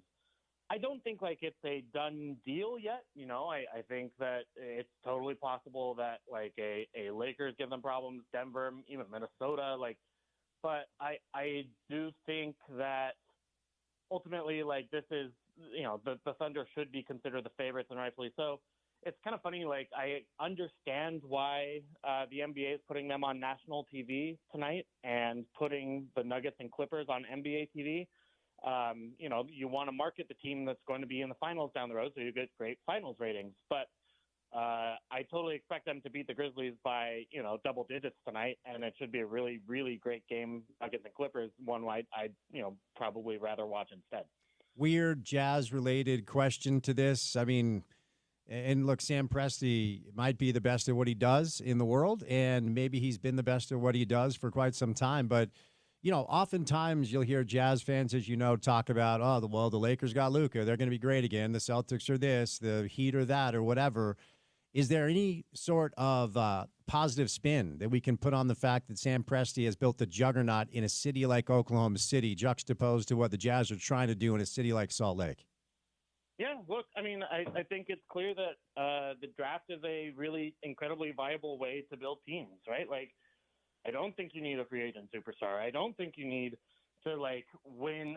Obviously, they got Shea in a trade, but you got him early enough in his career that it was just kind of a flyer on a rookie with potential. So, look, I think it's totally possible. And you look at Denver winning the title and kind of look at it in the same way, and what Cleveland's done up there, right? Like small markets to a reasonable degree are the best teams in the NBA this season, and so. yeah, I think you can have total optimism that, like, that the Jazz's path could work. I don't think that there is a ceiling on the Jazz's path at all. Outline a blueprint for the Jazz to follow over the next whatever time frame you want to before you believe that they can be competing. Because here's the thing, man. Like, I'm watching these games, and obviously for what you and I do for a living, I always try to bring it back to some sort of local prism. And the fact of the matter is, this is not breaking news. When it comes to any of these top teams in the West, the Jazz are a marathon away. They're not one Cooper flag away. They're not one or two pieces away. What does the path back to legitimate, consistent competitiveness in the West look like from the Andy Larson viewpoint for the Utah Jazz? Yeah, I mean, they are 8 out of 10 players away. They are, 4 out of 5 of a starting lineup away. They are as far away as you can be. Obviously, they are the worst team in the NBA. I think ultimately you look at the path, and it's, you hope for good luck in getting a star in this year's lottery. And I think the best chances of that are Cooper Flagg and Dylan Harper. And then if that does work out, then you probably still need even a second star in next year's draft. And that's an AJ DeBonta, Darren Peterson, a Cam Boozer, someone like that. I mean, you're looking at, you need multiple all-stars to be the best team in the league, right? Like, to actually win an NBA title. And certainly the Jazz had that 5 years ago. We're the number one team, didn't make it through the playoffs due to various weaknesses and injuries and blah, blah, blah.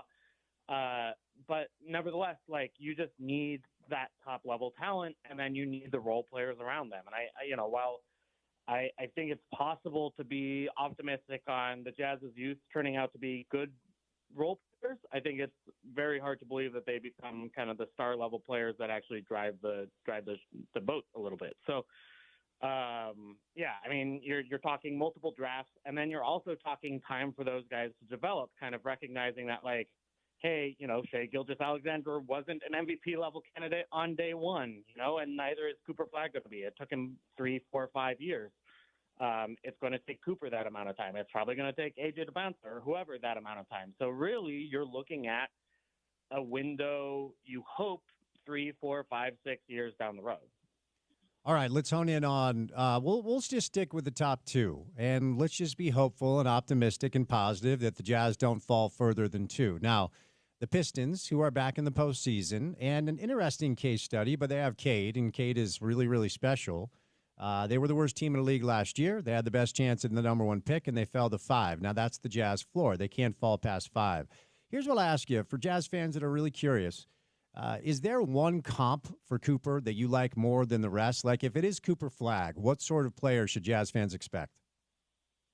I don't hate the Kawhi comp, kind of a, like, poor man's peak Kawhi, if you will, where, like, I don't expect him to be that difference-making on offense or defense, but I kind of expect him to be such a good all-around player that, he's a no-doubter star, no-doubter all-star every year, kind of maybe in, like, the Paul George realm of impact, just can do everything, right? Like, he's 6'8", he does defend really well.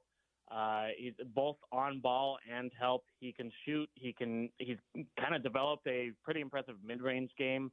Got better at getting all the way to the rim this year. Got better at getting fouled this year.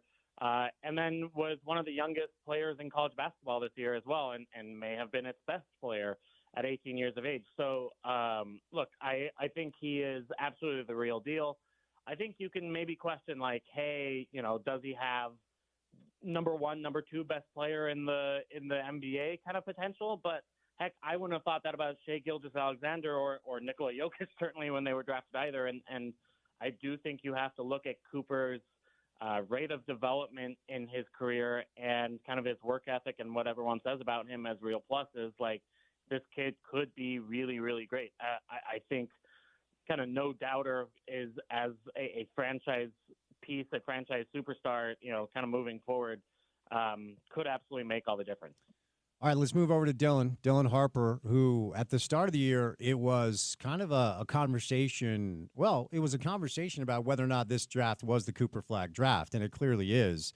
And now it feels like Dylan has moved into the consensus number 2. Just kind of same question for Jazz fans that aren't familiar. Is there a comp out there you like? What sort of player is he? Yeah, I kind of James Harden isn't the right comp.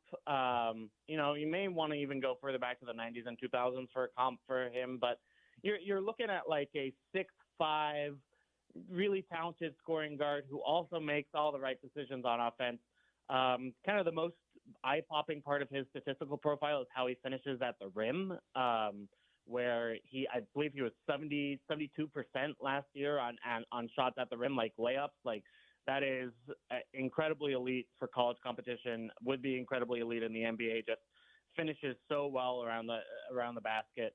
But has the other parts of his game too, can shoot from the outside, again, can pass, can defend well, there aren't a lot of weaknesses. Maybe isn't the best athlete in the world, and so that's why, he's not, Michael Jordan, Anthony Edwards, so on and so forth, but he's a really good, smart player, who I think, probably has kind of, again, that same kind of level of all-star upside with maybe less of a higher ceiling than Cooper Flagg does, just with the size limitations and, kind of output production that he showed in his freshman year wasn't where Cooper was at an older age too, but just looks like a really good player. And even his floor, is kind of a no doubt starter in the league, I think. Andy, you truly have a heart of gold. For our listeners that will be tuned in tomorrow for 4 hours in the afternoon, do you care to give us a little tease? Yeah, we've got fellow beat writer Sarah Todd joining us, so we'll talk some Jazz and NBA too. That's always fun. Sarah and I always, after we finish writing at the end of Jazz games, end up talking for like half hour to an hour just in the Jazz's media room about what's going on. So we may do a little bit of that on the air tomorrow.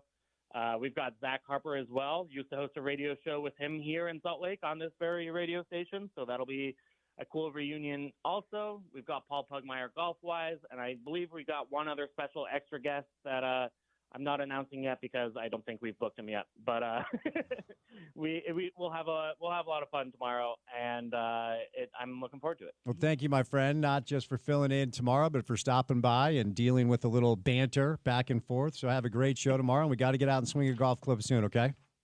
All right. Thanks, man. Andy Larson will be on the program with that guy, Porter Larson. Is he leaving a guest out that you'd like to throw out there today? Kyle Van Noy. What? Oh, here we go again. Spence is out of town. Is Eric Weddle hopping on? You just talked to Zach Moss. Britton Covey stopping by tomorrow. Here we go again. You just spoke for 20 minutes to the number one running back in program history. You know what I realized? You booked Zach today to ease the news that you're bringing Van Noy on tomorrow when I'm out of town. I actually, just to be clear, didn't even book Kyle Van Noy. Our sales guy, Austin Rich, did for his sales tournament. So well, you know what? I will be okay because I'm going to Black Desert to play in Kyle's golf tournament. So there we go. You can interview Kyle. I'm going to play in his golf tournament. And we're going to set you up with Patrick Manning to get you tee times otherwise. Yeah. Will you please send me a cell phone number? Whenever. Okay, thank you. I can connect you. So tomorrow, Porter Larson and Andy Larson. Larson and Larson. Why didn't that dawn on me until just now? That's really weird. Funny thing is, we have very old, like Mormon ancestry back to central Utah. Mm-hmm. Not related. Very interesting. I think if you have LDS lineage, you just keep going back. At some point, you're related. Which, coincidentally, I asked John Kimball about that yesterday. He and I are not like distant cousins at all. We're actually fairly closely related. Oh, yeah, that sounds about right. So Porter and Andy tomorrow. And time now to give away some golf. Speaking of golf, 1 round to Tonga Vista and 1 night stay. Wow, look at us. So text 877-353-0700 is the Festival of Tees.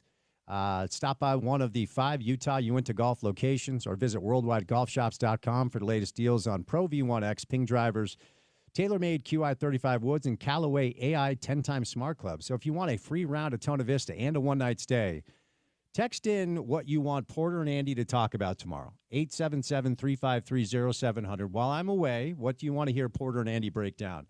All right, we'll catch a break. More NFL draft coverage coming up on the other side with Mike Yam. 4 o'clock hour of the program comes your way. Coming up next right here on ESPN 700, 92.1 FM. We are proud to be part of Utah's ESPN radio network.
Out some time on a Thursday. Mike, how you doing, man? Doing awesome, man. Always appreciate the invite and glad we can make this work. No, I appreciate it. So I know you're busy, so let's just jump right to it. Is there any intrigue out one? Any at all? None at all. None at all. And I think, by the way, any of the intrigue that would have been there from a Tennessee perspective got completely squashed after the Colorado Pro Day, when that thing was done and it became abundantly clear that they weren't even going to bring in Sanders for a private workout, and they canceled that. All eyes clearly on Cam Ward. Yeah, no intrigue there. And I think barely any intrigue, to be honest with you, at 2, because not that I'm like jumping ahead on the questions that I think you might be asking, but I think Cleveland is probably rolling with Travis Hunter. Yeah, it feels that's the case. And a lot of people are pontificating on the possibility of Cleveland wanting to add Shedeur next to Travis Hunter. But before we get to that possibility, why do you think it feels like Shedeur is falling? At one point, Mike, mid-season in college football, Shedeur was talked about as a Heisman potential and a guy that could be drafted number 1 overall. Why do you think he's falling down draft boards? Couldn't agree with you more in terms of the perception. Couldn't agree more on what we saw during the college football season. I remember on a Monday night, I was working with Maurice Jones-Drew. We were doing a post-game show after Monday Night Football, and I turned to him, and I don't even know how we got on the subject of quarterbacks, but you know how it goes. Sometimes in the middle of the season, you start peeking ahead, and in a lot of ways, the Super Bowl is the Super Bowl, but the NFL draft, let's be real here, man, 3 days of complete fun, and everyone in the entire country who's a football fan is invested for 3 straight days.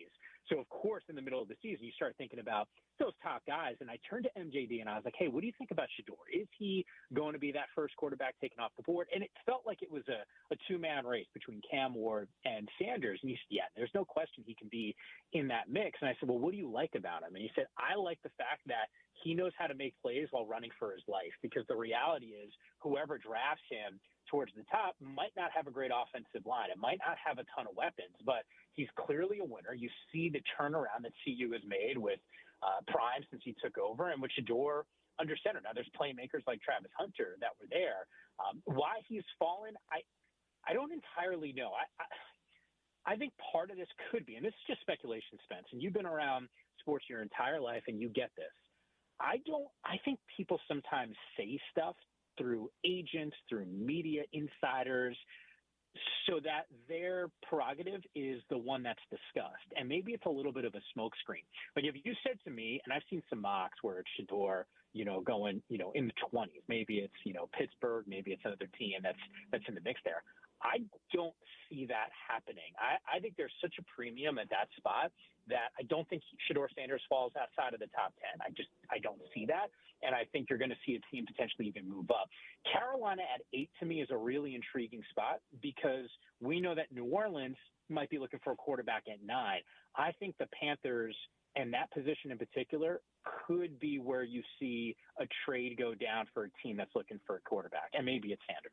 Outside of the fact that it's just the Jets and they don't do anything correct, why wouldn't the Jets take a look at him? It's a great call. I think they feel like if I'm Aaron Glenn and I just take over this team, you got your quarterback in Justin Fields, who, by the way, showed that he can be, a really talented starting quarterback, and he flashed. Now, I know devil's advocate would say, well, Mike, he lost his starting job to Russell Wilson. Kudos to Mike Tomlin for being able to pull the strings on that one, because I think it took a cojones, if I'm being honest. Like, the Steelers were playing some good football. I think that the Jets go, you know what, we got QB1, and we are deficient in some other needs. Like, I still think offensive line is a place that we go, and just knowing that it's a defensive-minded coach, like, I wouldn't even be shocked, too. Like, if a guy like Jalen Walker is available, just knowing the personality of an Aaron Glenn, I wouldn't be surprised if they went in that direction. I just think there's too many needs right now for Gang Green to think about a quarterback, and to be fair, I don't know if this group is what we saw last year. I don't think you see 6 quarterbacks taken. A lot of mock drafts on NFL.com will show you 3, with Jackson Dart being that third guy. I'm under the belief, and Spence, I don't know if you feel this way, I think you see 4 quarterbacks taken. I'm a huge fan of Jalen Milroe. I think a team trades up to grab him at the end of the first round. Interesting with Jackson Dart, who played his high school football about 20 miles south of here. I've heard some people surmise that he could be QB2 behind Cam Ward. Are you understanding potentially the same thing? I absolutely think there's a world that exists where that is the case. Now, I saw a fair amount of Jackson Dart. Number one, when he was at SC, and more specifically his time at Ole Miss, which is really where all the hype has centered. Now, he's thrown video game numbers up there. He's got an absolute cannon for an arm. I remember when I was working for the CW, Ole Miss matched up against some ACC squads, so I got a firsthand, account to really pay closer attention to a couple of those games. He's got moxie. There's a little bit of that. I wouldn't use a foul word, but a little you in him. Like he's gonna make sure that his presence is felt, and I like that in a QB1. I think my hesitation is I've seen quarterbacks put up video game type numbers when Lane Kiffin is their offensive coordinator. So I think sometimes those numbers are a little skewed. Now, I think Jackson Dart could go in the first round. I think he could be the second quarterback taken off the board. I candidly would be surprised if that is the case, though. I still think it's in my order of Cam Ward, Shedeur Sanders, then Jackson Dart. And maybe I'm on the outside of this and in the minority, but, people have talked about Tyler Shuck. I think some of the injury concerns are a real thing. I think the fact that I think he's like 25, maybe even 26. The guy's like in football college terms, like he's basically like ready to collect Social Security. He's been playing for so long because of some of these injuries. But he did ball out at the Senior Bowl. I know there's a ton of buzz about him. I just look at the intangibles and those traits from Jalen Milroe, and I just see so much potential there that I would be hard pressed to pass on him if I needed a quarterback and thought I could take him at the end of round number one. Let me go back to the Browns at 2 because I find it interesting. Andrew Berry, their GM, said we view Travis Hunter primarily as a wide receiver, and every time Travis has a chance to talk, he says he wants to play on both sides of the ball. It's one thing to do it in college. It's another thing to do it in the NFL, but it feels like if anybody can, it might be this dude because he's very unique. How do you think the Browns use him? Totally. I do think it's on the offensive side, and I won't say it's exclusively. I think most teams would look at him as more of a wide receiver than a DB. Look, in terms of the paychecks and the direction it goes, if I'm Travis Hunter, I'd rather be paid as a wide receiver. But I think you hit the nail on the head. Like, that is a big ask. Now, it was a big ask from Prime. The amount of reps that he saw at CU on both sides is truly remarkable. This is my first year, Spence, to get a Heisman vote. Nice. Had it not been for it was pretty cool, man. Had it not been for as unique a season as it was for Travis Hunter, I thought Genty, I really thought long and hard. It was way tougher than I thought. But Travis did things like we just don't really see in college football. Do I think he's got the potential? Yeah, absolutely, to play on both sides. I do get worried about the frame, though, and the physical punishment with all those reps that might be coming his way. I still think if the Browns take him, they're in more of a need of a playmaker and an offensive weapon. That's why I think you see him mostly on the offensive side. Over to Shedeur one more time. I was thinking about this through the perspective of, for Shedeur, he's Deion's son. So the NIL, the monetary factor of NIL doesn't necessarily play into whether or not Shedeur needs to get a paycheck right away. But there's so much data and so many examples of really talented players landing with the wrong organizations like my Jets. So if you're Shedeur, I don't know that, maybe your ego wants to be a top 10 pick, but wouldn't you rather fall later on in the first round just to get to the right organization as opposed to wanting to be drafted highly by a team that might not be a good spot for you? I couldn't agree with you more. I think the more you talk to guys who played in the league, they will tell you that where you end up matters in some instances more than anything else. Who's your offensive coordinator? Who is your head coach? Are they more on the offensive side, defensive side? All of these factors. Who's your play caller? Situationally, that could make or break an entire career. And to me, that's what it's about. There's the ego that's involved with being a high draft pick. I get that, but the fit is the most meaningful thing when it comes to these players. And this is like a different category, Spence, but I was down in New Orleans back in February for the HBCU Legacy Bowl, and I met a kid who I thought had like this remarkable story. I actually wrote the piece on him, and it's on HBCU Game Day. And sorry to take that plug, but I only bring this up because the two of us had this conversation. He's a wide receiver who's 6'4", 220, and looks like he has the physical tools to play in the NFL. Do I think he gets drafted over the next 3 days? I don't know if that's the case. And I said that to him. I go, I don't know if you want to be drafted because he's not a guy that's going to be, a day one or a day two player. So if you're a day three guy, like a 6th-round pick, you might be kind of screwed, man. Like then you're locked in on a team who just saw your trades, maybe don't know a ton about you, and you might not be a fit for what that team wants to do. You might be in a much better situation as an undrafted free agent to go and find a coach who sees what you can do. Hell, and I'll take it back to Verone McKinley, who had a great career at Oregon, who I just talked to the other week, who's hoping to get an opportunity and an invite into a camp. And Verone, when he was about to get drafted, he said the same thing to me. He's like, hey man, I might be better off just getting, not being drafted, not hearing my name called, and finding, a defensive fit that really makes a whole lot of sense for me. And that worked out well for him. He's had some good stops, and I think he wants another one. But I think from a Shedeur Sanders standpoint, I agree with your assessment 100%. Before I set you loose, because I know you got to get to it, just quick question. There have been zero trades made, involving first-round picks, and the draft is right around the corner. Quiet night ahead, busy night ahead. What do you think? I think there's going to be trades. Do I think it's chaos? Absolutely not. I wouldn't be surprised, and I'm a Giants fan. There's something in my mind that says they're either going to trade down, which tells you about the comfort a guy like Joe Schoen, their general manager, has. The directive is win right now, which is why I'm not totally convinced they'll trade out of that 3rd overall pick. I feel like they take Abdul Carter, and he's a monster, and it puts them in a position to keep their jobs. And I think that's why it gets dicey with front office guys and head coaches who are involved in some of these decisions. When there's a directive and you feel like you're kind of on a hot seat, like you're looking for dudes who can help you right now, maybe not a project or a guy that might be 2 years away from really reaching that ceiling. So if that's one of those spots that I'm looking at, and as I made reference to, I think at 8, the Panthers, I think they could be in a potential spot to move out. Mike, you are the man. I appreciate the time. We'll set you loose and enjoy what's a really fun few-day process, okay? Yeah. Always appreciate it, man. Enjoy tonight. All right, the great Mike Yam, formerly of the Pac-12 Network. That's how we got to know Mike, and now he's with our friends at the NFL Network. He is on Twitter at Mike_Yam is where you find him. Stops by today courtesy of our good friends at Burt Brothers. With over 30 years of experience in nearly 30 locations, Burt Brothers ASE certified technicians bring expertise and professionalism to every interaction. It's a one-stop shop for reliable repairs and maintenance, from tires and alignments to fluids and brakes. Tax Day savings sale is in full swing, where you buy 3 tires and you get 1 free on select Goodyear, Falcon, and Firestone tires. Plus, get an extra $50 off on purchases over $500 using the Burt Brothers card. Tax Day savings sale also includes saving $40 on your Valvoline synthetic oil change. Stop by our Burt Brothers or Tire Busters locations or schedule an appointment today to experience the trusted service that has made Burt Brothers a Utah favorite. For over 3 decades, Burt Brothers doing it better since day one. We're back to some NFL draft and some NBA playoffs in the 5 o'clock hour of the program.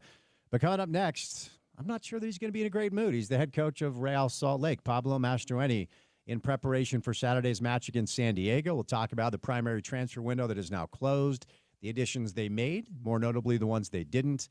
We'll do a little sports score with our friends at Handy and Handy, and then we'll say goodnight at 6 o'clock, then hand it over to ESPN's coverage of the NFL Draft coming up tonight right here on ESPN 700.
We got NFL draft coverage on the program tonight. I should say on the station tonight after we say goodnight prior to 6 o'clock.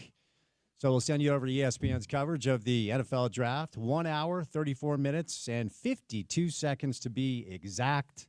So stay tuned for that. But we'll take a break from the football and the basketball to do a little soccer as the head coach over at Salt Lake, Pablo Mastroeni, a Thursday afternoon. Pablo, happy Thursday, buddy. How we doing?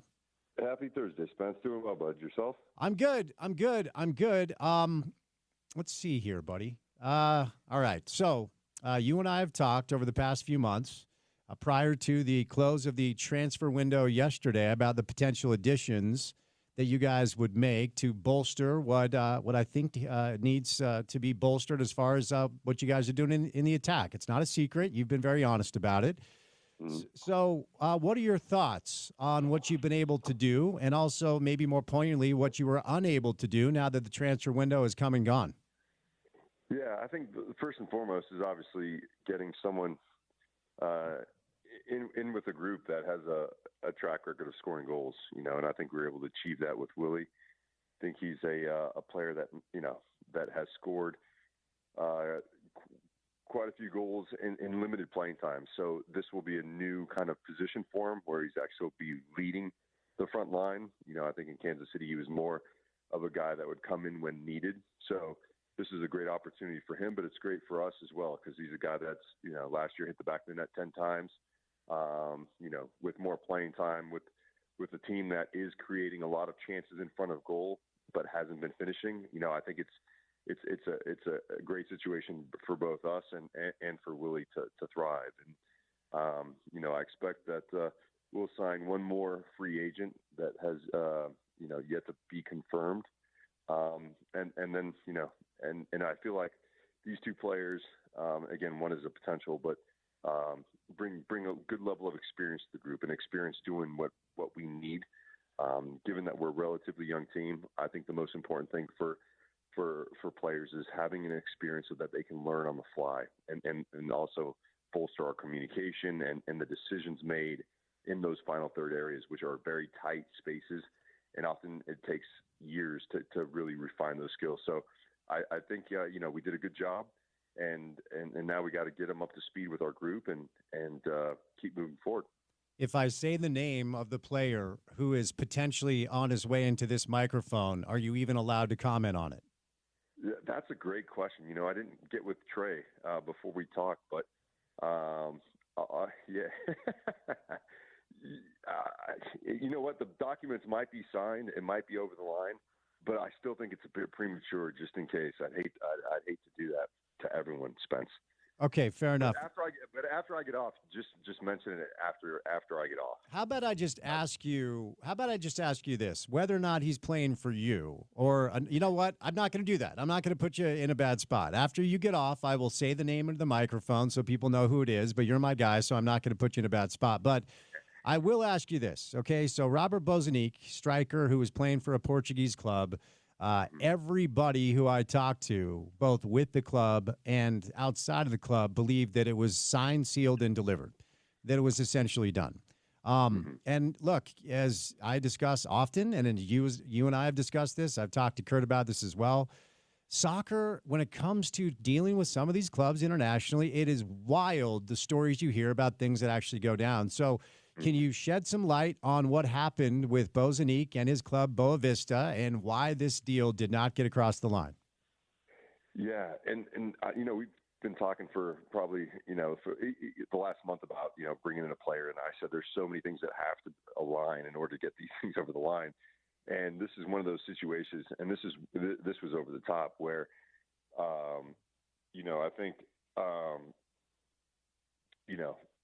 the deal was essentially agreed to, and in the 11th hour, literally, the players here on the ground, great to meet him, like an unbelievable young man, and then the stipulations changed from the club that he was coming from. So, like, there's just nothing that you can do. I mean, you just got to sit there and just laugh at how crazy the world is and go, all right, well, it's not meant to be, right? And so I always talk about the universe and things happen as they should, because if they didn't happen, then then if it wasn't meant to happen, I guess it wouldn't happen, right? Things would change. But we did everything on our end to make sure that we got this thing across, and it didn't. But I think it's a good opportunity as well to be grateful that Kurt front office ownership was real nimble, and we were able to pivot quick and get another great striker in Willie Gatta. So that's the extent of it. It was the 11th hour, and this is more common than it should be in soccer, especially when dealing with foreign clubs. But I think in the end, we got a great player, a great goal scorer, and also a great person as well. All right, Pablo, good news here. I just received a text message from somebody who's tuned into our interview, and he has given me full permission to ask you about your second edition that is all but done, and his name is Johnny Russell.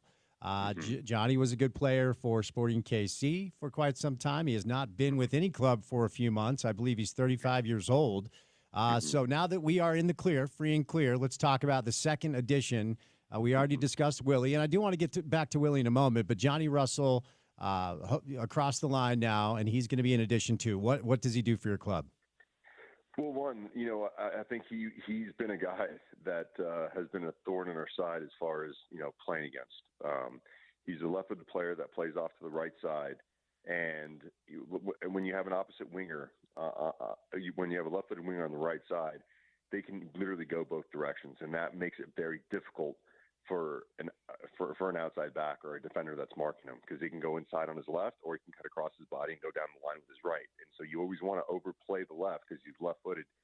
Last second he chops you, he's driving to the goal without any kind of pressure, right? And so I think the biggest area where we've struggled, right, if you divide the field in thirds, you have the build third, the middle third, and the attacking third.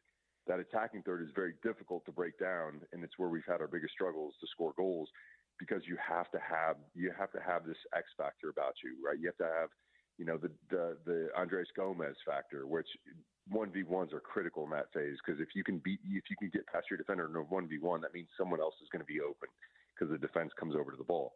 So this is what Johnny Russell brings. He brings an incredible 1v1 ability.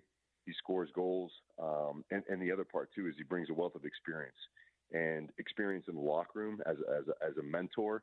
And not necessarily that he's got to take the guys up to dinner every night, but you don't play till you're 34, 35 at a good level if you haven't done all the little things right. So that's really exciting. And again, he's been a captain. He's a captain at SKC for many years, and I just feel like we need more voices in our locker room, right? I think, like I said, we're a really young group, and the voice that I consistently hear is Rafa Cabral, right? But he's in the goal, so who's going to be that voice of experience, having been there, having done that, bring belief to the group. And I think Johnny Russell is a guy that can bring tremendous value to our attacking group, but really to the whole team in the locker room. 40 goals for Johnny, according to what I'm seeing, over 113 games for Sporting KC. So we've got Johnny Russell. We have Willie Agata. What is the plan to implement them? And when can we expect to see them, either in the 11 or the 18? And how does that look with the rest of the group that you already have in place? Yeah, great question. With Willie, again, he's got about 90-plus minutes in these 9 games so far, right? So it's not a whole lot of minutes. He came in this morning. Was able to train with us, and it's pretty bizarre too. Yesterday at 9 o'clock, I get on a Zoom call with him, and he had no idea what was going on. So he literally finds out yesterday at 9 a.m. 9 a.m. this morning, he's training with a whole new team, and I'm like, it's this bizarro world, right? How things happen so quickly. But I think with Willie, it's really just kind of getting him on the field. So the expectation is that he'll be in the 20 for the weekend, and then we'll at some point see the field. And then we're just still getting to know, how much he's done. He had an injury in preseason that he battled through. So he's not 90 minutes fit, but I want to make sure that I, integrate him into the group as quickly as possible. And if it means starting him the following week and he plays 60 just to get those minutes up, this is a guy that we're going to have to really lean on to take the lion's share of minutes up front. And then Johnny has been, after last season, he had a surgery, and has been recovering.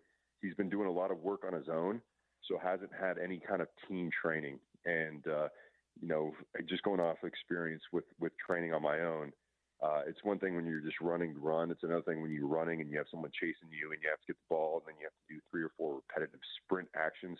So I think with him, if we can finalize the paperwork, I want to bring him with the group to San Diego.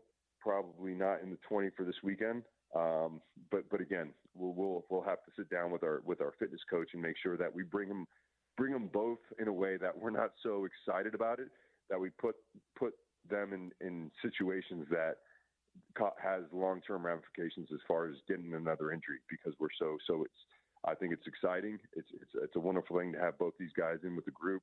But I think each one of them will have their own individualized plan as to how we integrate them into the group. Have you spoken with Johnny yet? Have you given him an idea of how you foresee him fitting in? Yeah, he came into town last week sometime. I don't even remember what day it is anymore, but we had a nice dinner, talked a little bit about expectations, coming into our group, told him a little bit about what our group needs. But again, just really said to him is like, when you walk in the locker room, with your experience, you're going to get a feel of how your voice could be utilized to make our team better. And again, just a real humble, down to earth. He's got some caps with Scotland. He's scored a goal every 3 games in our league. So like a guy that has everything, and I think it'll take some time to get to a new club. He's been in KC for quite some time, and that transition might be a little bit strange for him. But again, just a top-notch character, a real humble person, and just a real quality player. So I'm really excited to get to know both of these guys and to see how how quickly they can integrate into the group, because I think now's the time. Okay, all right. Last question here, and you handle this however you want, Pobbs. And I know that you are the universe brings you exactly what you need in the moment, and I like that approach. It's a good way to live life. But I think from what I read, you're the only team in MLS with 1 designated player. And I know best laid plans. Like I said, I get it. The way I do this job is having experience in front offices. I know the complications, so I understand it. I try to bring that perspective to the show, but I don't feel like they gave you enough. That's just my opinion. Do you feel like your front office did enough to give you the tools you need to have a good year, even with a start that hasn't been what we were all hoping? Yeah, well, again, Spence, I think every year is going to be different, and there's teams that spend a ton of money on players that are kind of in the same situation that we are. So no 2 teams operate the same. No 2 situations are the same. You can get to the same place doing different things. So the way I like to look at it is really assessing the last couple games, right? Nashville and Toronto in particular. And I think we've made some really good strides. Early in the season, we gave up a lot of goals. In these last 2 games, there's been a couple goals. And, from a tactical perspective and a positional play perspective, I think the guys did a really, really good job. And we were really nabbed by 2 decisions, one in the 90th minute against Nashville and then one early on against Toronto. And so when I look at the way we want to play, and I look at how we build from the back, how we control the game with our possession, how many shots we take a game, then I'm saying, okay, those 3 check off, right? One was an away game, one was a home game. And I'm going, those 3 were doing a really good job. And the truth is, where we're struggling the most at over the course of season, 8 goals in 9 games is really that final product and that final piece. And I feel like when you bring in a striker of Willie's capabilities, and you have a guy like Johnny Russell coming in, I think that helps the issue that we have now. Obviously we wanted a little bit more experience in the back in this window, and it just didn't manifest. But I believe that with the decisions that we're making in the back that are costing us goals, and some of them by younger players, you got to learn from those decisions, and there's got to be this emphasis and this urgency to get over that. And so again, I'm not going to change the philosophy of the club. We have to develop our players. And so by adding some experience to our team in the front, how does that affect the experience in the back? And does that bring a bit more belief to the guys in the back, knowing that, hey, we have guys that can put the ball in the back of the net, so we can play a little bit more free. So, we'll see how it all shakes out. But I think the moves that we made in this window were exactly the pieces that are the tactical pieces that we needed to confront and deal with. And I think we did that. So, like I said, the integration will be important, and getting these guys on the field and doing their thing will hopefully change the whole dynamic of our group. Okay, so let's move over here. I honestly, so I'm watching the match last week on television, and when the play happened in real time, I noticed out of the corner of my eye, like Diego is standing over that dude. Did he make contact with him? Is he rubbing it in? Is this something that's really egregious? And then the ref pulls red. And then I watched the replay and I go, you have got to be kidding me. Like, it was that bad. And so when Trey and John told me that you guys were appealing the red card, my initial reaction was, well, best of luck, because typically, Pablo, in any sport, the governing body wants to protect its officials, and they go out on a limb and they take it all the way to the point where even something that's obvious is rarely overturned. So give me your thought when that went down, when Diego was shown red, and then the process that led to it actually being rescinded, and he'll be able to play coming up on Saturday. Yeah, it was crazy because, again, we have the camera view on our bench as well, so we can go through it and watch. And some background to it, Diego was trying to get the referee to speed up the game. They were taking a ton of time on these goal kicks, and so I don't know if that was an influence on whether or not he looked over and just saw Diego pulling his feet out of the guy's legs, but he must have thought it was egregious, right? And so he gives him the red card. And then I think there's an ego play as well. So referees are like every other human being. It's when you're standing in front of 20,000 home fans and everyone's booing you because the decision was wrong. It's hard to go back to the monitor and admit that you were wrong. And so I think that's the first thing, right? I think the most important thing is the sanctity of the game and doing what's best for the game.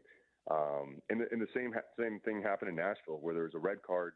There was a red card VAR, and the referee didn't call it in real time. So when he was summoned to the VAR, he looked at it and said, "No, it's not a red card." And then afterwards, we get a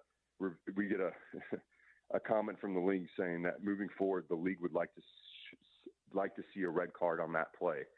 So along with what I've been saying about the last two games, there's been two huge moments in games that have completely affected our ability to get the results. And that's why I always talk about good performances, because at the end of the day, these margins are so thin. And when the impact is the referee not doing what is by law the right decision, you're fighting an uphill battle. So, hopefully it's a learning experience for the referee. But for us, what I saw was a group of guys that, even with a man down, continue to fight and had some opportunities to maybe nick a goal here or there. So, credit to the guys, but too often in the last few games that we've been let down by some officiating. And that's where I wanted to go next, and I'll set you loose in a bit. But look, I've been around this stuff my entire life. You've been around it forever too, and I'm of the belief, and maybe this is just me having to believe this way, that at some point the calls do even out. And so I'm not one that blames the refs for this or blames the refs for that. But I thought Alex Katranis after the match, he did a pretty good job of articulating what I perceive to be a string of games where calls, Pablo, have directly cost you points, like directly. Penalty kicks, okay? Nashville, Dallas, red card, the red card at home against Puyol, Dallas. And I could keep going. I feel like there have been 5 or 6 really punitive calls that have cost you points. And when I get issues with officials is when they make calls that directly affect the outcome of games, because then you're affecting livelihoods and there are real things at stake. So what is fair to say about how hard done you guys have seemed to have been as of late with the officials? Say that again, Spence. Sorry, I cut out. I'll ask a much shorter version of that long blabbering question. What's fair to say about this string of games over the past 5 or 6 where you guys have been on the wrong side of some really egregious calls? Mm-hmm. Yeah, no, again, I think it's a part of sport. And like you said, I think you would like to believe that in the longer run, that the calls are going to go our way. And not our calls like favoritism, our calls like the calls should be what they are, right? And again, I think it's really easy for myself in the situation where it's been tough getting results to really throw it on the referees. And I feel like if I start doing that, then the players stop doing what they have done well in the last 2 games, which is play extremely well and just come up short at the end because of decisions made by others. But our focus is going to be, and again, we have another wonderful opportunity this weekend to continue playing in a great way, creating goal scoring opportunities, denying quality chances, against us, but come away victorious if the game is even Steven as far as the officiating is concerned. So I'm optimistic. I feel like, you can only have so many bad calls before the league starts saying, hey guys, we got to clean this up, right? This has got to be a fair playing field, and then keep playing the way we are, and then adding, 2 key players to our attack. I think we're in a good way. All right, last thing. San Diego's an expansion side, but they're playing some really, really good soccer, and you should know, Pobs, I'm going to be there. All right, so a little extra added pressure. Your guy's going to be in the stand. So tell me about the challenge on Saturday, and what do you guys need to do to come away with a result? Yeah, I think one of the things that we experienced when we first played them is we were a little bit open defensively, trying to get after the ball. They're a very technical team. Again, they've got a good deal of experience and real savviness about them when they play, and they're looking for they're looking for defenses to jump to then penetrate centrally and then really go to the house, and they did a really good job of that against us. So in these last couple games, we've been really fine-tuning our defense. I feel like we have a good setup against them going into the weekend, and in front of goal, we've been sharper as the weeks pass. So. I feel like these guys are really good, and but like I've been telling the guys, the last 2 games I'd put us up with anyone in the league, and I know that's a crazy thing to say, but that's the kind of belief I have in this group, belief I have in our coaches and the way we've prepared, and I think you're coming to a great game, Spence, because I think this is a game where hopefully we break this night and put together a fantastic performance, hopefully without any kind of referee. Decision that affects it, we come away with the 3 points. If it is tied or you are down at halftime, do I have your permission to break into the locker room and give a rousing speech? Let's go, Spence. Let's get Trey on that. Get the make sure you have all the necessary accreditations to get in the locker room. I would love that. The players would love to hear your voice in there. I'm sure they would not. Okay, brother. Thanks for the time. Travel safe, and I'll see you this weekend. Thanks, bud. Appreciate it. Pablo Mastroeni, RSL head coach. RSL makes 2 additions. We can actually say it out loud. Willie Agata from Sporting KC and Johnny Russell, formerly from Sporting KC. He'll be on his way, and hopefully we'll see him soon. All right, we are back to the NFL draft. We'll do a little NBA playoffs in the 5 o'clock hour as well. Don't forget, we will say goodnight at 6 o'clock, just in time for ESPN's coverage of the NFL draft. Does not appear to be any intrigue at the top of the board, where Cam Ward is expected to go 1 at Tennessee, Travis Hunter 2 to Cleveland, but we'll get back to this in the 5 o'clock hour. We'll do a little sports score coming up next with our friends from Handy and Handy. So keep it right here on ESPN 700.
It is Sports Court time. We do it every Thursday, right about now, with our good friends Garrett and Preston Handy from the law firm of Handy and Handy. Gentlemen, happy Thursday. How we doing? Hey, Spence. How you doing? All good here. Let's get into it. A wild story that has dominated social media. Shannon Sharpe has been accused of sexual assault and battery in a Nevada civil suit. Everybody's talking about it, so the space is yours. What's the latest? Yeah, Spence. So everyone knows Shannon Sharpe, football Hall of Famer tight end, and he's kind of parlayed his career into a really successful sports commentary podcast type thing. Well, this week it hit that he's being sued, and the background is a woman that we're going to call Jane Doe because that's what the lawsuit calls her, is someone that he was in a prior relationship with. She recently filed a lawsuit seeking $50 million in damages, and incidentally, apparently he's on the precipice of signing a $100 million deal as part of his media stuff. She's claiming sexual assault and violent sexual assault. The complaint says that Sharpe violently sexually assaulted the plaintiff on 2 separate occasions in Las Vegas, and this was after their dating relationship, it was claimed. I think the key facts are a couple of things. It came out recently that apparently before this lawsuit ever hit, there had been a mediation, quiet mediation that no one heard about. And in that mediation, Sharpe had offered $10 million to settle a civil lawsuit, which raises people's eyebrows, thinking, well, why would you offer that? And when the lawsuit hit, Sharpe's lawyer came out and said this is a blatant and cynical attempt at a shakedown for millions of dollars filled with lies, distortions, and misrepresentations, and it will not succeed. We hear that all the time, right? Another key fact is our guy, Tony Busby of Deshaun Watson plaintiff's fame, who had all of those plaintiffs and the claims against Deshaun Watson. He's involved in this. I think another key fact, and we talk about this occasionally when these civil lawsuits are filed for assault and sexual assault, no criminal charges have been filed. And not necessarily to say that if someone doesn't go to the police or law enforcement and file charges, that doesn't mean that their claims are any less valid. But we see it sometimes that when the police get involved, there's investigation, and they're able to obtain evidence that supports civil claims. And one other interesting aspect about civil versus criminal, that there are different standards of proof, much higher in a criminal case, that someone may not want to force that. Most famously in the O.J. Simpson trial, where we had 2 different verdicts in a criminal and in a civil case. So we're just getting going on this. Don't know if there'll be something behind the scenes, a settlement, but they're both banging their fists saying that they're going to succeed on both their respective claims. All right, Garrett, what do you got on this? Just a couple things. Today, Shannon Sharpe did say he's stepping away from ESPN for the time being while this is going on. And so I think that's significant. Another thing is that he is, I think, going on the offensive here with these initial allegations, where both sides are now kind of coming out saying, hey, well, here's the text messages, here's a recording of a phone call. And essentially the way I'm seeing his defense starting to shape up is saying, hey, this was part of some role playing. Yes, there's rough sex, but this is, part of what our relationship was like. And so I think it's an interesting, way to pursue it. And he's said that he's going to be transparent about this and an open book. All right, moving over to a story out of the world of pro basketball. Malik Beasley, who actually spent a little time here with the Jazz, is being sued by, I believe, his former agent. Wow, what's going on here? Yeah, this is his agency called Hazan Sports Management, HSM, and they had a contract with Malik Beasley, and important to point out they had 2 contracts with him. One was a contract, kind of his player contract with teams, and the other one was more of a marketing contract for NIL and endorsement deals and things like that. But this sports management company is, and this is coming out in the lawsuit, is saying, hey, we're responsible. We're going to take credit for sort of resurrecting his career. He's having a good year right now with the Pistons.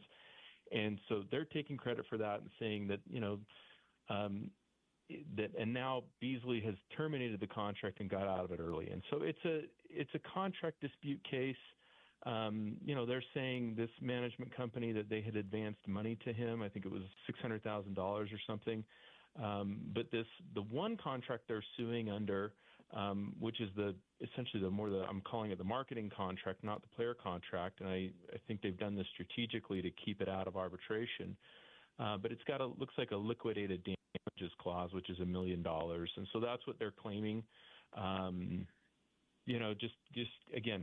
Just this case, just getting going. All right, Preston, you're up, bud. Yeah, I just jumping on what Garrett said. I think it was really smart for them. They've got two contracts with him. One's the player contract where they go to teams and they negotiate his contracts, and they obviously get paid out of those. But the other one's the marketing contract, and I think it's really smart that they're just suing on the marketing contract because they're not going to get dragged into arbitration. As we know, it now reaches the NBA Players Association. It reaches to disputes with players and agents, so they're not going to get dragged into that. And the liquid damages clause, it's like, hey, this is reasonable. He thought it was reasonable, and we don't have to prove damages. You owe us $1 million. Let's move over to the Drake-Kendrick Lamar beef. That's right. That's what we're doing today, guys. Defamation lawsuit. And, of course, it was halftime of the Super Bowl, which is why we're talking about it on Sports Court. What's the latest here? Yeah, Spence, I had to get educated on this, I think, by my sons and even Garrett, that who these guys were and what the beef was. But apparently Lamar and Drake have got an ongoing controversy going, and they're shooting at each other with some of their songs and saying things. And they're both represented by UMG, who has their publishing rights. Well, now Drake, I think he thinks he's getting the low end of the stick here. He is suing UMG, and I suspect he's suing Lamar as well for claims of defamation. And basically his claims are that, hey, you allowed these issues to go forward, and Lamar was able to sing and do his presentation at the Super Bowl where there were claims of sexual misconduct, including with a young person is what it says. And I guess there was a reference to certified pedophile. And this is the thing that's getting everyone's attention. All of it gets everyone's attention. But Drake is saying that this is something that UMG and the NFL and all of the ones that are putting it out, the broadcast outright, should not let that go forward. He's claiming defamation. He's claiming that he's been the target of threats, harassment, ridicule. His family's faced imminent danger. And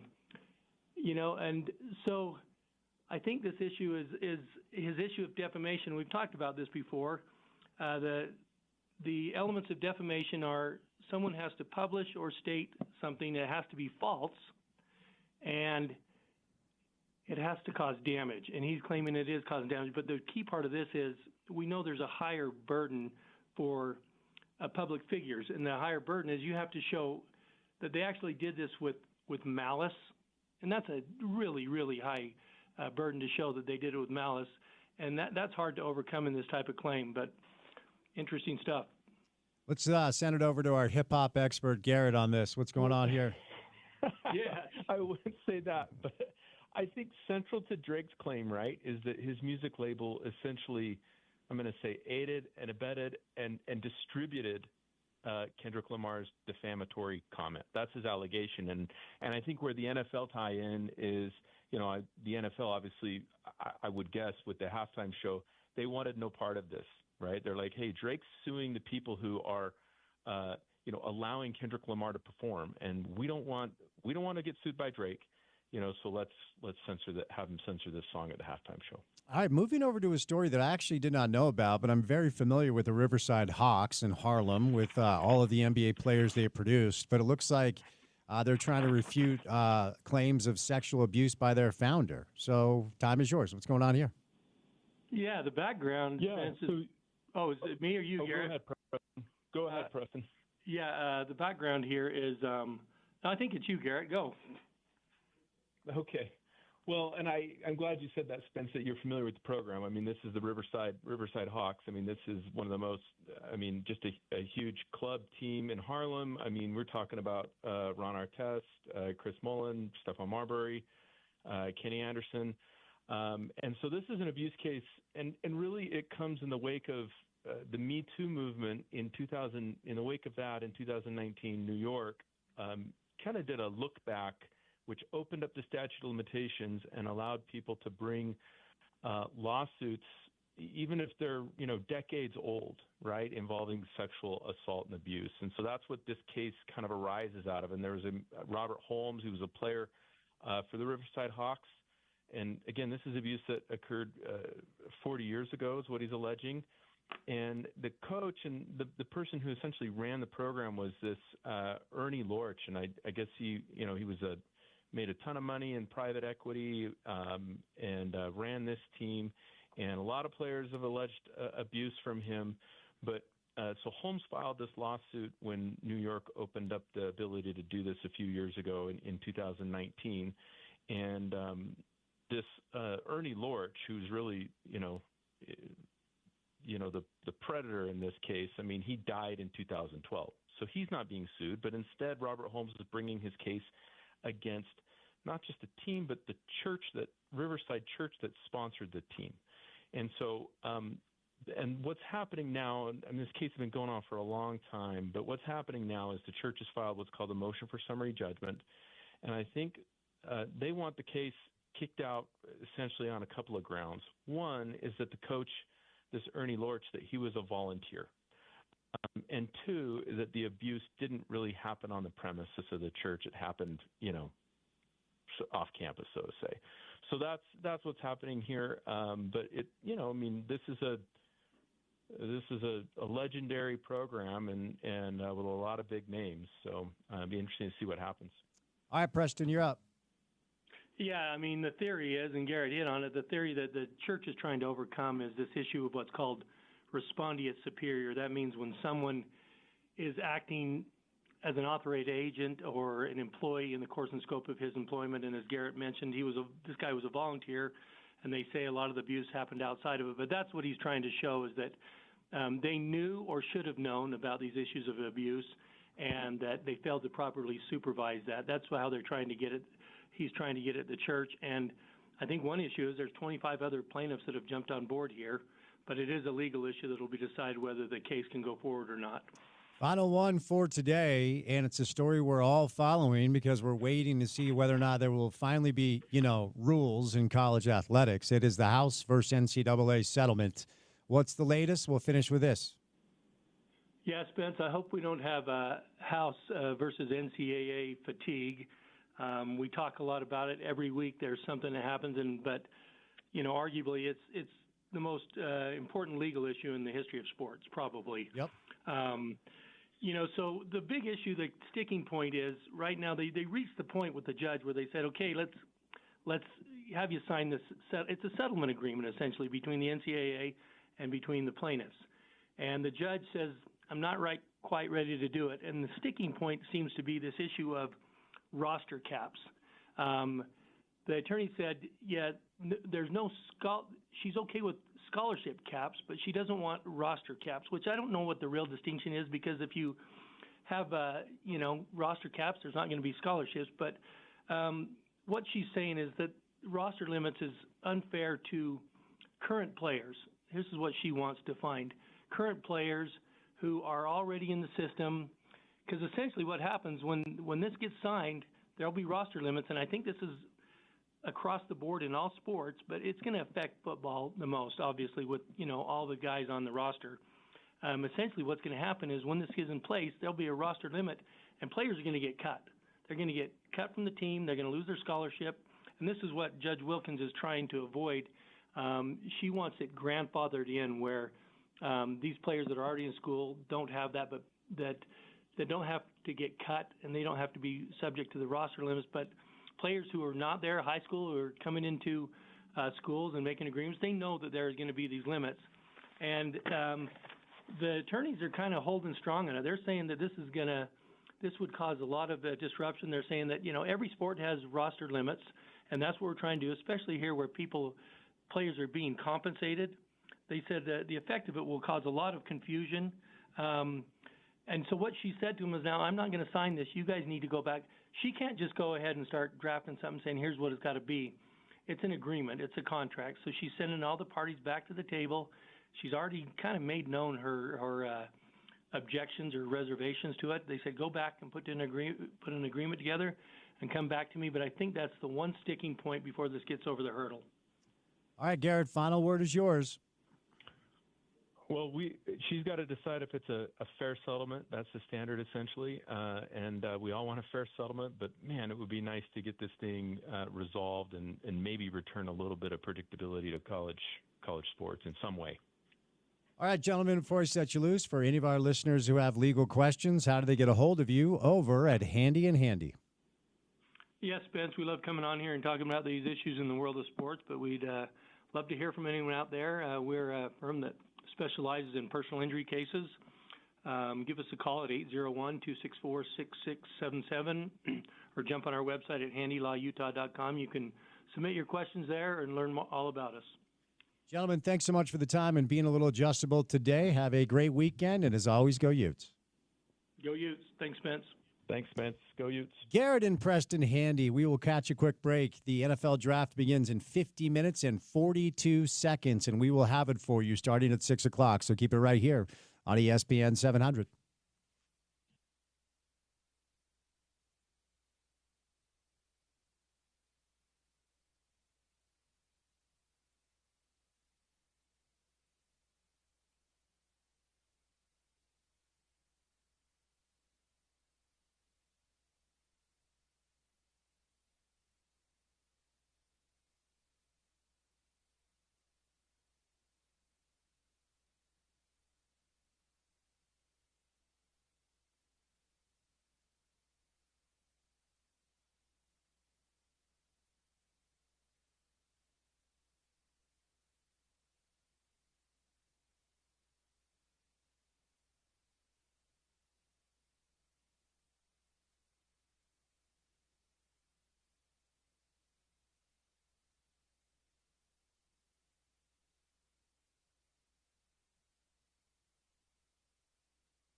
All right, it's time.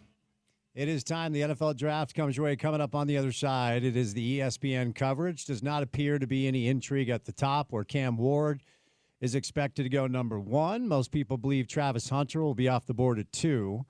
And then what do the New York Giants do? There's a lot of intel and odds in Vegas that Jackson Dart, our local product here, who played his high school ball about 20 miles south, has moved up to QB2 for a lot of people, and Shedeur Sanders is slipping, but only time will tell. So let's get out of here. Let's make some space now for the NFL draft. It's a big night for you football fans, and we got you covered.